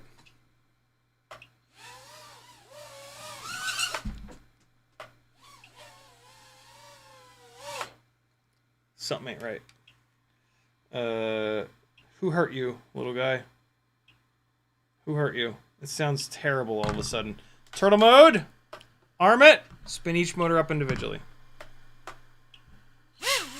Oh boy, right rear is mad at life. Motor number 1 is jacked up.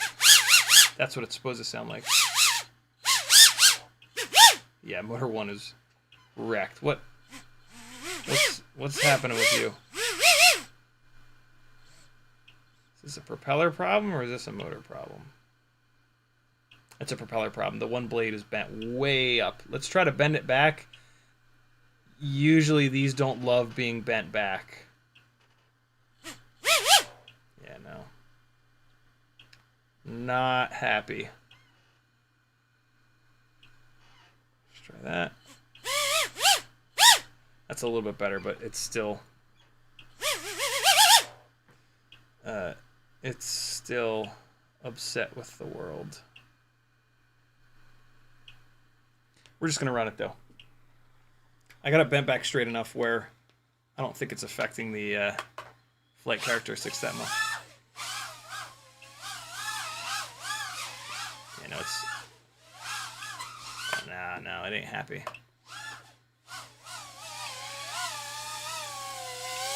Yeah, the hover point is like 50% throttle right now. It's pissed. Let me swap that propeller out real quick to get as fair of a test as we can here. I don't want to stack the deck in favor of the other ones.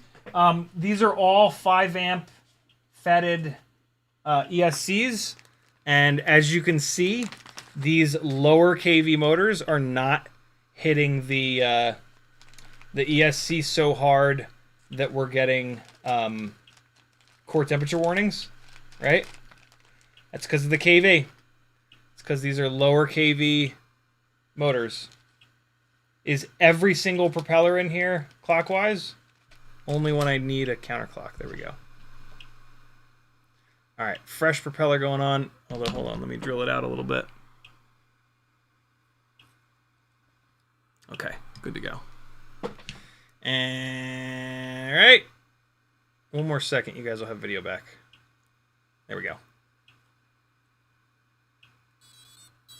Okay. Back up, buddy. Back it up. Good boy. Much better. Okay.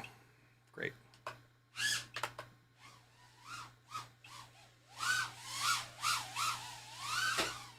Jesus. As these things get heavier, they get significantly harder to fly because they're carrying so much extra mass.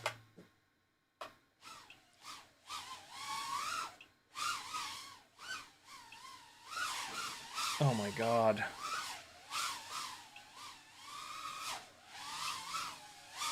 I've bent another one of the propellers. Yeah, you can, I don't know if you guys can see it, but there's nasty vibration at full throttle. Something ain't right. Oh God. So no core temperature warning, but so yeah, the 1102s are very similar to the 1002s. A little bit more grunt, a little bit more weight. On an analog rig like this, I don't necessarily think it makes sense to go all the way up to the 1102s. The Meteor 75 Pro with the bigger propellers, the bigger, heavier frame, yeah, 100% 1102s. But a regular 75mm rig, I think the 1002s are the move. I don't really see much, if any, improvement on the 1102s that's worth like the extra weight. I guess I didn't check the runtime just now, but hey. I'm excited to get the RCinPowers on. What can I say? I didn't run the battery down as low, so any runtime that you got at the end of that is going to be a little bit jacked up. Sorry. My bad. I shouldn't have pulled it off early like that. Let's move the 703, 27,000. Let me give these motors the best chance to shine, and I'm going to move the Mobula 7, the Mobula 6, basically, the 2G4 over into that frame with those motors. Yeah. So now we're going to be going to RCinPower 703 27,000s. The major question mark is going to be around runtime. We might be in a situation where like we're less than 2 minutes, and that ain't it. I think we'll be okay. I think we'll be at like 2.5 minutes, but you never know. Try to get caught up on chat while I'm doing this. McMucus says, "Are you familiar with?" Oh no, we got that.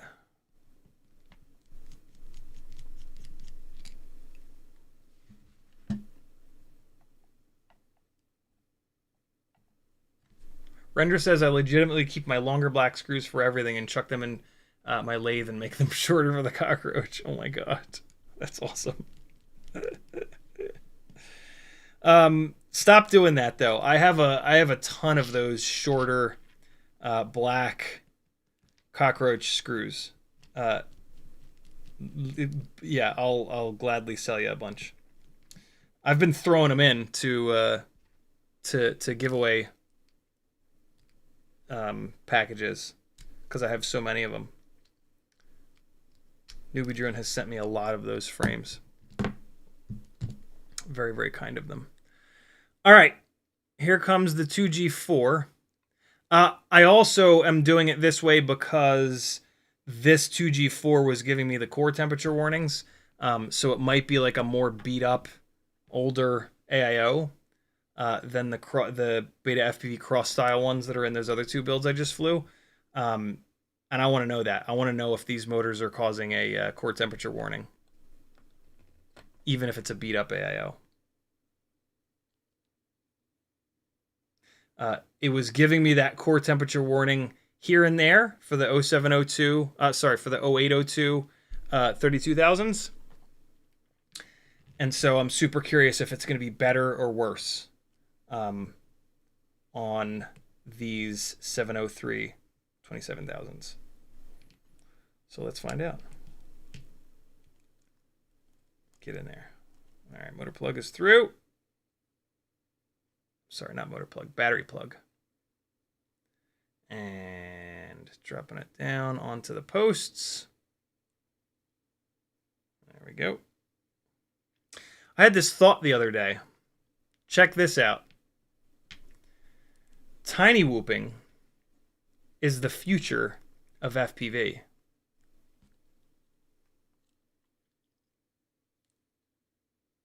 Is it not? There will almost certainly be a day that FPV becomes somewhat illegal. But the FAA don't control the airspace inside your house, bro. And so, for real, TinyWhooping is the future of FPV. I cannot possibly see a world that TinyWhoops will get full-blown banned. I think we can all see a world where, at the very least, 5-inch rigs, right? Like if we're lucky, when it gets banned, the ban will be everything above 250 grams. I have a funny feeling they'll just ban everything at some point. Just, can't fly FPV outside.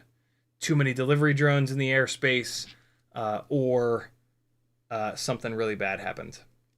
Hopefully it's too many delivery drones, right? And so, yeah, TinyWhooping legitimately, almost guaranteed, is the future of FPV. Welcome to the future, my friends. Enjoy. We will be some of the, we will be the OGs, That'll be kind of cool. Won't be worth it, though. I hope that drone-based delivery never takes off, other than in like a medical sense, because for medical supplies it can literally save lives. But from like I gotta order this scarf on Amazon and I need it by this afternoon because my life will be over. Come on now. Fuck out of here with that. I need my Postmates delivered in the sky right now, 'cause I'm hungry. I need my sushi. My life will be over. Your life's gonna be over, but it's gonna be because I cut your fucking head off.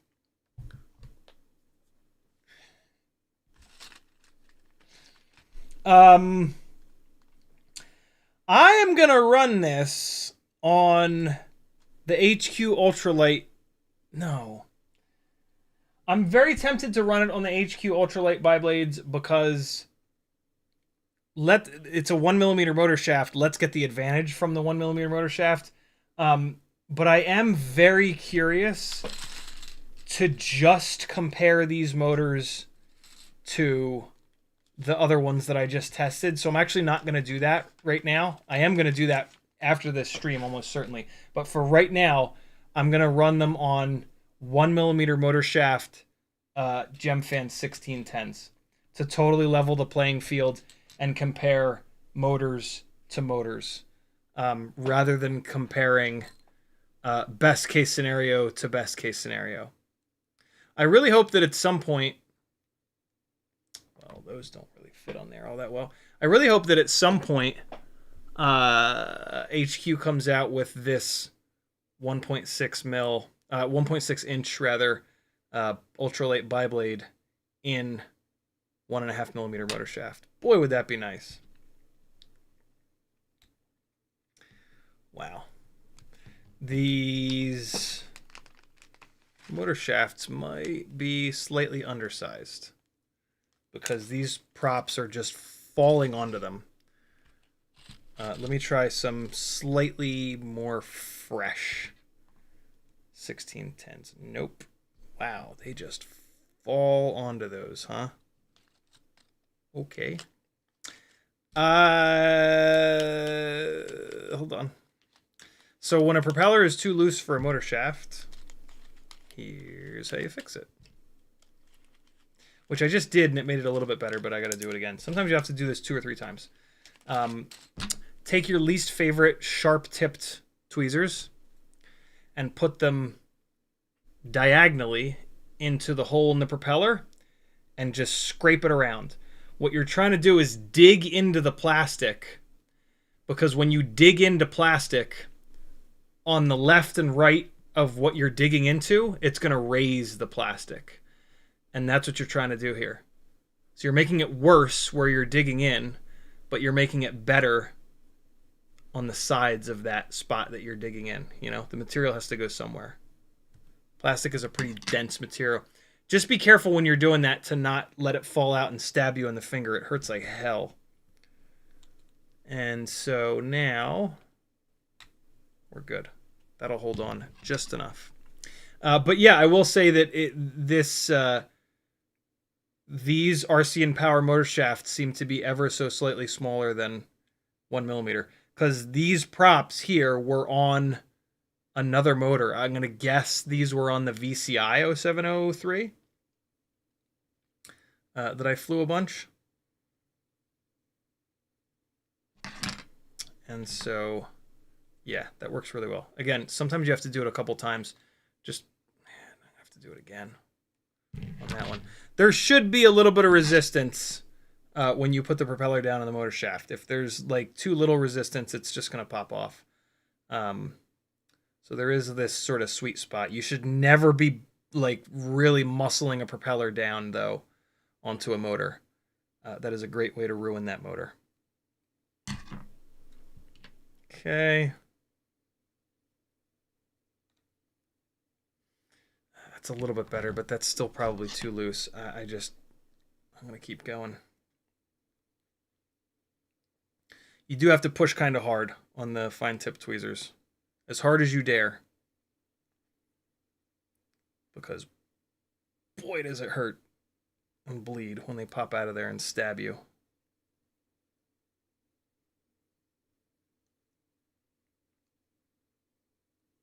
Okay, let's see how that is. Dexter says, "What do you think about dual gyro stacks?" It's cool from a reliability standpoint. When one of the gyros goes, you just turn it off and turn the other one on. So yeah, in that respect, it's cool. That's about it, though. Doesn't do anything for flight performance. But yeah, gyros are a thing that does fail. Here's the thing, though. The other gyro is on board the whole time, so the other gyro is taking all the same abuse as the initial one that's turned on. And so, yeah, it's not like the gyro being powered up is the reason why it's failing. It's failing because we smash these things into brick walls at 80 miles an hour, which generates a massive shock load. And so, yeah, it helps a little bit, but there will be a situation where you turn that other gyro on and it's blown up too, I guess is what I'm trying to say.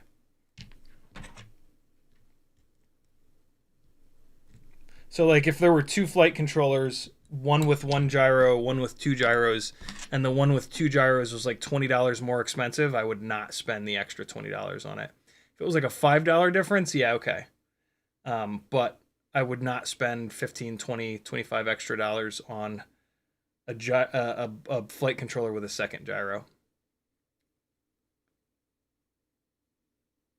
All right, this one prop was just not quite tight enough, and it still isn't. What the hell's going on? Why can't I get this one to fit on there tight? Come on now. Try putting both tips in there.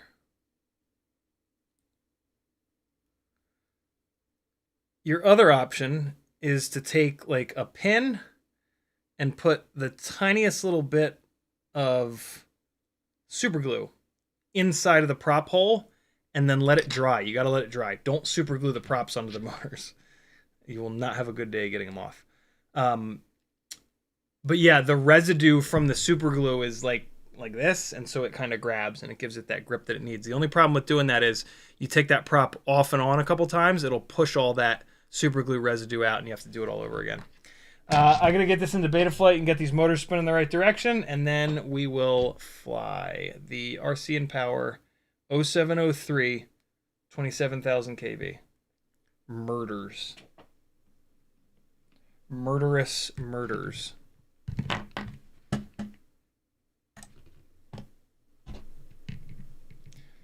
Here we go. And I'm going to spin these things up to full blast to see if these props rip off.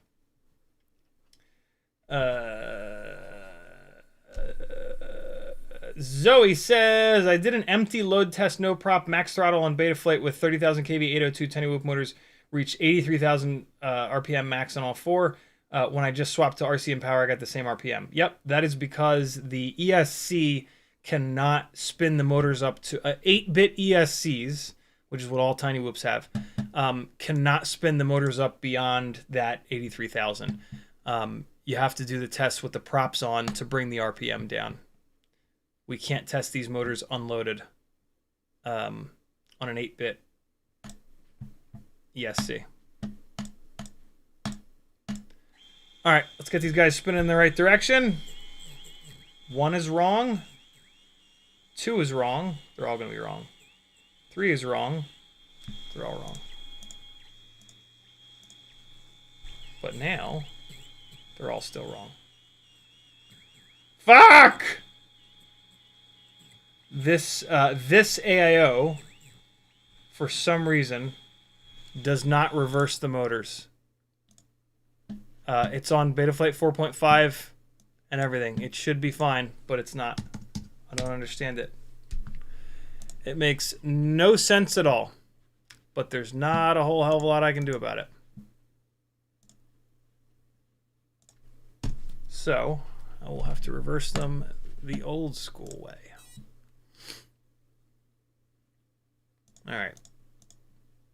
Normal, reversed, reverse, normal, reverse, normal, normal, reversed. Right settings. Doesn't take that long. Not too bad. Alright, we're ready. Same PIDs, same everything as the 0802 27,000s. They might be a little too aggressive. We'll find out in a second.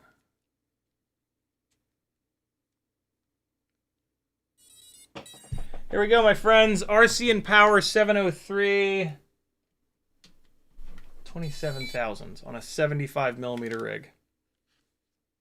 That's at like, I don't remember what the dry weight was. Was it 24, 26, 24, 26?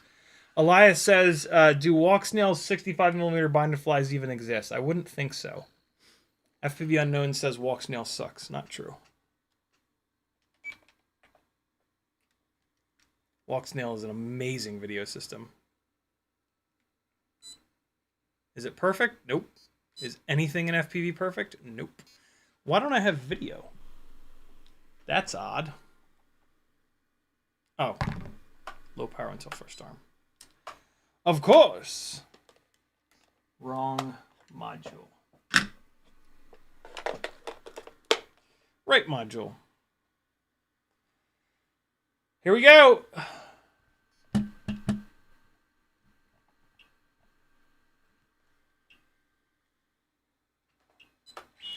There it is. Ooh. A little bit of weirdness there for a second, but that has cleared up. So, we've already got a core temperature warning. Not a good sign. It is going up fast. Holy shit. Okay. Hold on, hold on. Wow. Okay. Not a good sign. Not a good sign. Oh man, the motor output limit is already down at 90%. We'll go down to 80.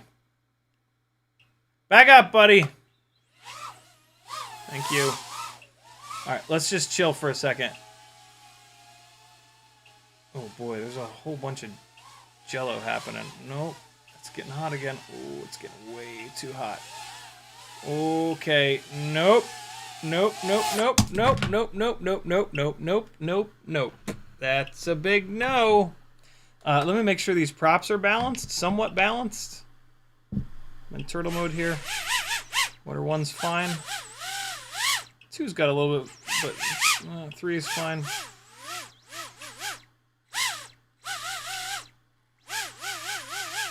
The prop on motor 4 is a little suspect. Let me change that out. I want to make sure it's not. Boy, is that not a good sign though?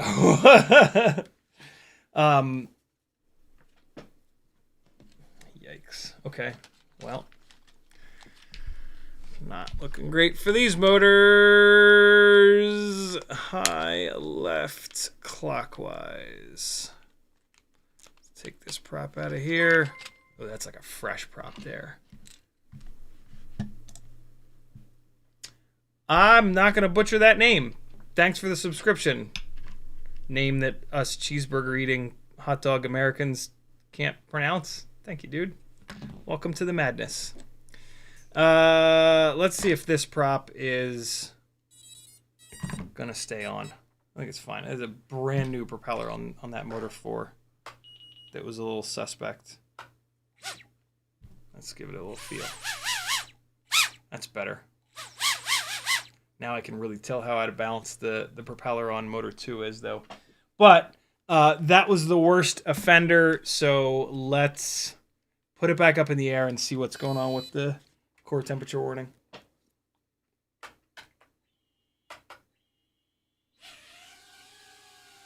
I'm flying through OBS at the moment.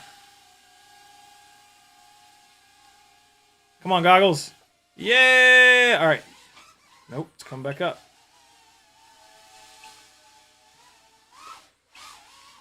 Nope. Okay. All right. Well.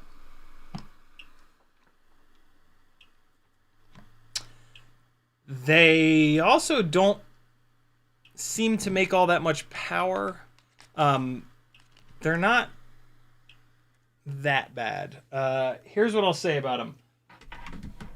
They're very similar to the 802s in that they wind up if you sit them at full throttle for long enough, and you do get more power and speed than the 1002s and the 1102s that are 22,000. But the response time sucks like the 802s. It doesn't suck, but it's not as good. So yeah, these ain't it. But let's try one quick thing, which is going to be to put the HQ ultralight biblades on. I've found a lot, almost all of these new HQ props to be beautifully well balanced. And that's going to help this scenario that we're in right here. So hold on. Let's throw 4 of these at it and see what's what. This is also going to help the response time situation. I need one more left. There we go. All right, so this is a brand new set of these ultralights. Hopefully they fit these motor shafts okay. Oh, they're a little too tight. Okay, no, let's not do that. For the record, if you have one of these prop poppers, use it every time. Don't pull propellers off with your fingers anymore. It puts too much stress on the motor shafts. Your motors will last so much longer if you use a prop popper every single time. Because the prop popper pushes on the motor shaft as it's pulling on the propeller. So there is no impact on the joint between the motor bell and the propeller, which is where the motors fail. And so, yeah, don't be lazy and not pick the prop popper up that's sitting to your left. and just muscle the propeller off like I have a tendency to do. Use it every time. All right, so these motor shafts might not be undersized because I'm having to hit this propeller with the 0.99 millimeter drill bit a second time here to open it up a little bit. So yeah, I think these motor shafts are just right. It's just that those 1610s that I was putting onto it were kind of old and beat. I might as well do all 4 of these real quick. Jonathan Allen says, I have an X12 Mobula 7 based whoop that used to have the run cam split, currently running on RCinPower 802 27000s. Would I be better off swapping on BetaFPV 1102 22000s? Everything that I've just talked about is the answer to that, Jonathan. I can't make that decision for you, but I just gave you the most detailed, best possible review on those 802 27000s, the happy model versions, but they're going to be very, very similar versus the 1102 22000s. So if you didn't see it, just rewind back to when I was flying those things, and I tell you what each one of them does good, yeah, it's all there. That's the best I can do. I can't make this decision for you. It's not my decision to make. What I fly is going to be different than what you guys fly. I have a completely different flight style than anyone else, as do you. You have a completely different flight style than everybody else. And so, yeah, some questions just sort of, a lot of these questions just sort of can't be answered and shouldn't be answered. You should not listen to a stranger on the internet say, you have to buy this motor. You should listen to a stranger on the internet say, here's what this motor does well. Here's what it does not so well. Sometimes we can say, like, here's the type of person that this motor would be perfect for, but, like, that's injecting a bunch of our opinion. And so, yeah, that's tough. But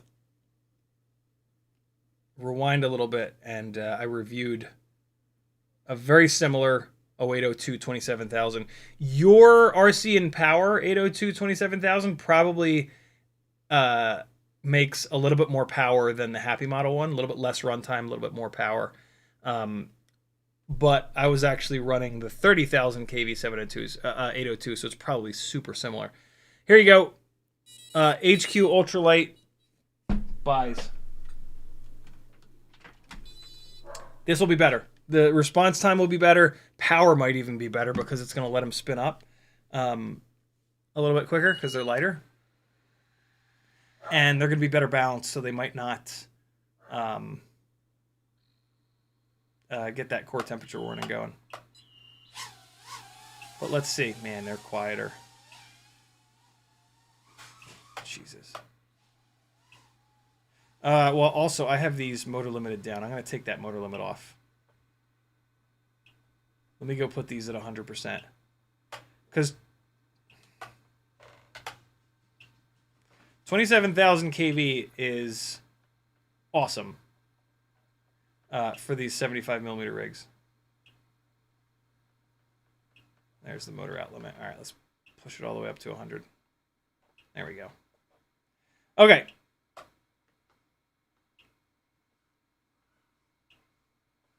Oh, I think I've got some... Oh, nope, there it is again. Okay. It's very hard to fly right now. I think there's a lot of... I think the PID loop's freaking out, basically. Well, the battery is now dead. The hover point is really low. High kV motors are kind of annoying because the hover point gets really low. You can help that a little bit with throttle expo, but yeah. This is why you don't want to go too high of a kV. All right, fresh battery. Let's see how this is.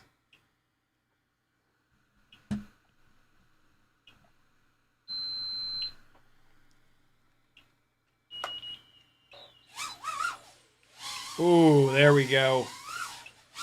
So there's the power that I want.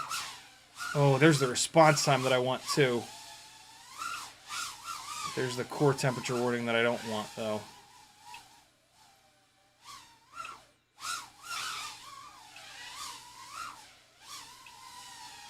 Oh, it's getting so hot. Let's try this. Let's cripple the PIDs.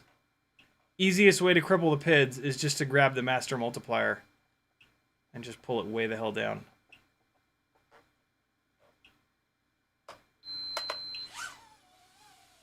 Alright, let me just chill for a second. See if it comes down.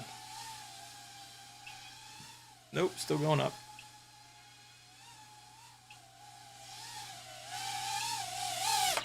Nope.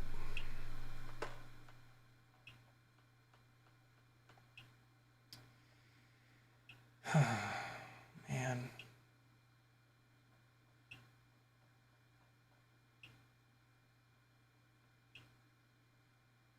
What a shame.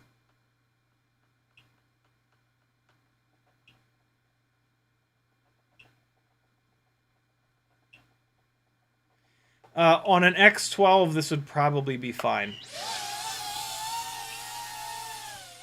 Alright, so I've now just taken a whole bunch of RPM out. Let's see if that helps.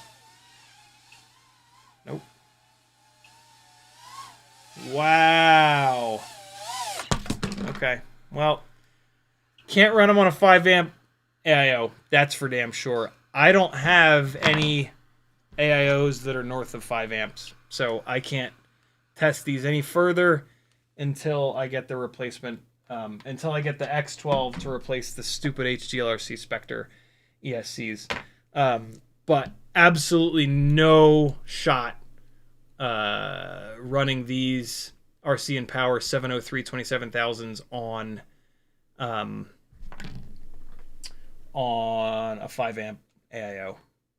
This is not the freshest 5 amp AIO, but I just crippled the PIDs and motor limited it down to 80%, and it's still getting hot fast. Like that's like that yeah. No. That was getting really hot really fast. Let me just bring these PIDs back up. And bring this motor output. If you remember, on the 802 30,000s, it would pop that motor temperature warning up here and there, and then I would chill out for a second and it would go away. And then I would fly it really hard and it would pop it back up and then it would go away. This is completely different. This is like, and that was on the aggressive PIDs and on 100% motor limiting. This was like turning the PIDs way the hell down and motor limiting, and it was just charging up. So yeah, there's just no shot. There's no shot of running these on a 5 amp 5 amp AIO. That's a shame. But I'm gonna leave them on this frame, and when the X12 comes in, I'll put them on there and we'll retest them. They'll probably be okay. They'll probably be fine on the 12 amp FETs. But yeah, these are not for 5 amp FET AIOs. Maybe you could get away with it on a 65 millimeter build, but why would you do that? 0702s are what you want on a 65 millimeter build. You do not want 703s. This is too big of a motor for a 65 millimeter rig. And with how quickly that was going up, I actually don't think so. I think that my guess here is that they did not rewind the machine. They sell these 0703s in a lower kV. My guess is that they did not put thicker gauge wire on the machine to wind these 27000s. And so,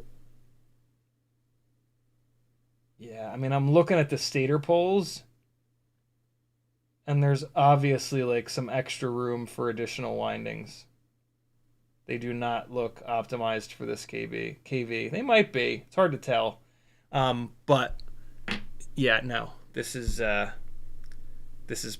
pretty much unflyable as it is like this for more than 30 seconds at a time. And the battery came off there boiling hot. So it is yeah, these are inefficient motors basically is what's going on here.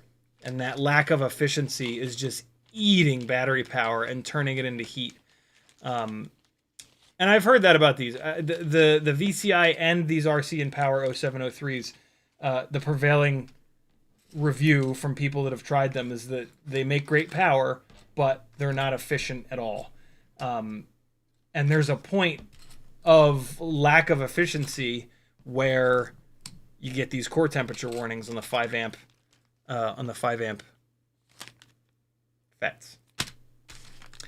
And so, yeah, I'm gonna have to wait. I'm gonna have to wait to try these again, and I'm not gonna be trying them again on this 5 amp AIO. That's a bummer.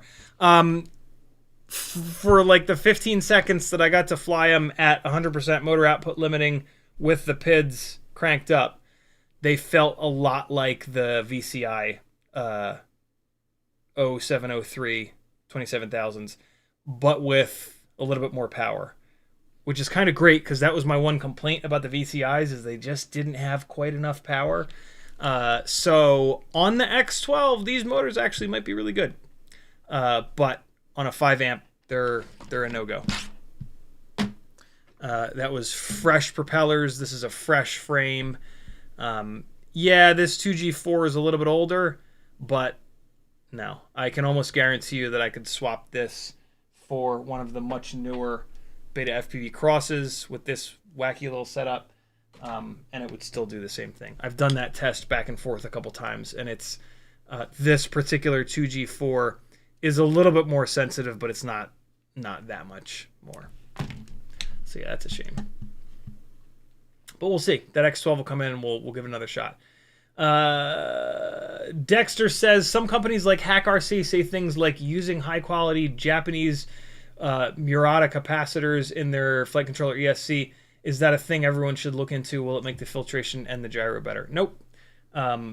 They are just, if you look, I bet you every single ESC, every single flight controller uses Japanese Murata capacitors, but HackRC chooses that to be one of the things that they use in their marketing material. So no, HackRC components aren't any more durable than anybody else's. And yeah, Elias says, but why do you recommend a bind and fly if there are no? So I have to build it myself. I don't know, Elias. I don't do the bind and fly thing. That's not my deal. But what I do know is that these Walksnail light VTXs are failing pretty quickly. And if you just buy one of the VTXs and then you solder it up and whatnot, it's much less of a chance that... and you're going to have to spend time doing the build, right? So you get the Walksnail light VTX in, you wait a couple days, you get the build started, something weird happens, another couple days go by, you finally finish up the build a week later, now you start flying it. You get 2 weeks into flying it, 3 weeks into flying it, and the VTX blows up. It's now been a month. You get back to that menu where you bought it from and you say, hey, a month ago I bought this thing from you. They're liable to say, like, no, sorry, our return policy is only 2 weeks or 1 week or whatever. You're shit out of luck. Versus you get a bind and fly, you take it out of the box, you start hammering batteries through it. You put 2 weeks worth of batteries through it, and it's got a tune, and it works fine. You don't have to screw around with anything. You just fly that thing. You put a ton of batteries through it in 2 weeks. The VTX blows up. You send that same email, and you say, hey, 2 weeks ago, I bought this thing from you. And they're going to go, all right, yeah, our return policy is 2 weeks. Send it back. We'll send you another one. That's why. I have no idea if there are. I assume that there are bind and flies with Walksnail. I just don't know who makes them. I don't know how many there are. But if there are, my answer to your question stands. Out of respect for you and your hard-earned money is why I want to give you that answer. I would love to say no, custom build it, because that's what I'm here to do, right? Like, I'm not here for bind and flies. If you get into bind and flies, you might stop watching me. So it actually hurts me to recommend a bind and fly, but I don't care. I want you to have a better experience, which is why I answered that question that way.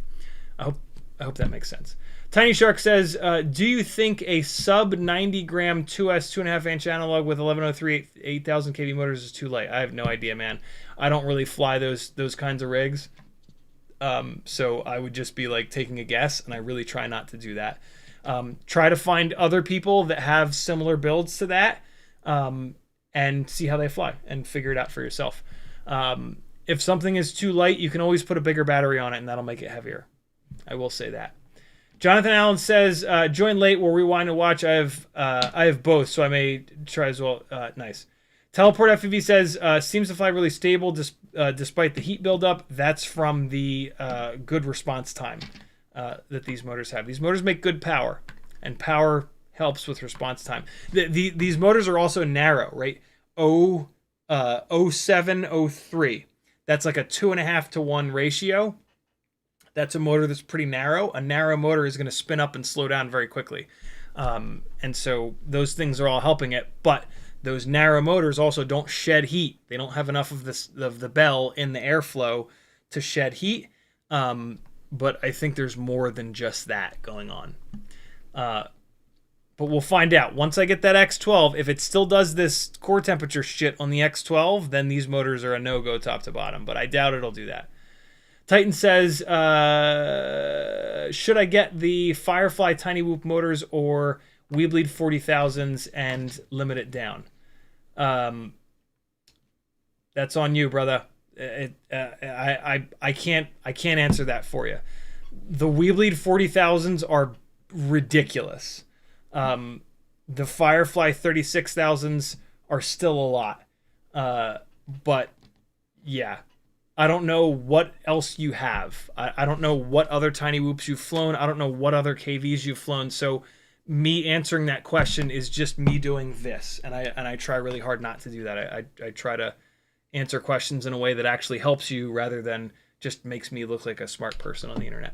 Brent Anderson says, I stumbled across some heavy model literature saying to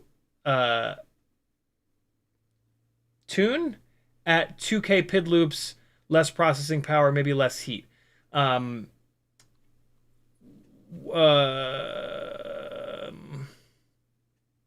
never had that experience. It's interesting that comes from Happy Model. Yeah,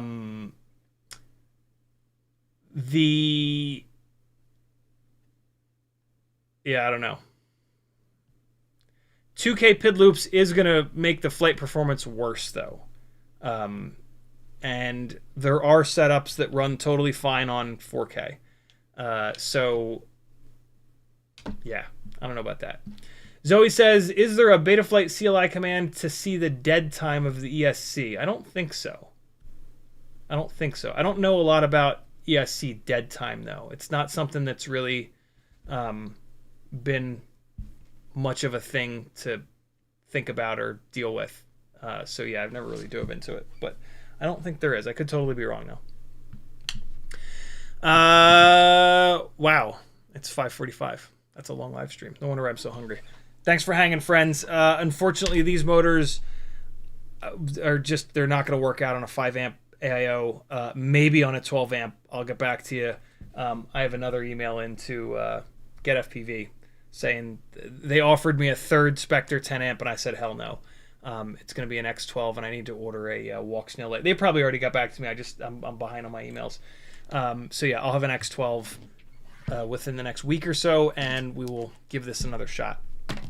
But yeah, what I can say is that these are significantly worse in terms of getting too hot than 0802 30,000s, 1002 22,000s, and 1102 22,000s.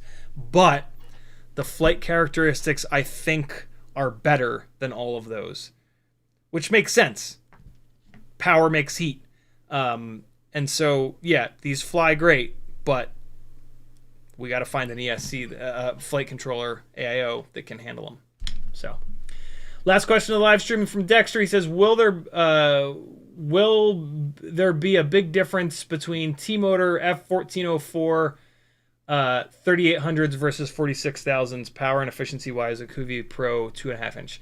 Yeah, very much so. 4600 will make way more power. It'll be a little bit less efficient, but it'll only be less efficient when you're full throttle, and you're full throttle for practically no amount of time. So yeah, definitely get the 4600s. All right, friends, be good. I'll see you on, what's today? Sunday? I'll see you tomorrow night at 10. September 15th. I don't know what we're going to do tomorrow night. Monday, mangle some quads Monday. Mangle all the things Monday. I don't know. We'll do something fun. Love you, bye! I'm not ready. Go check out the edit that I just put up yesterday. Here it is. Here's the edit with the wrong music. Go watch it with the right music. Or else. Come on now. Come on. Bye, friends.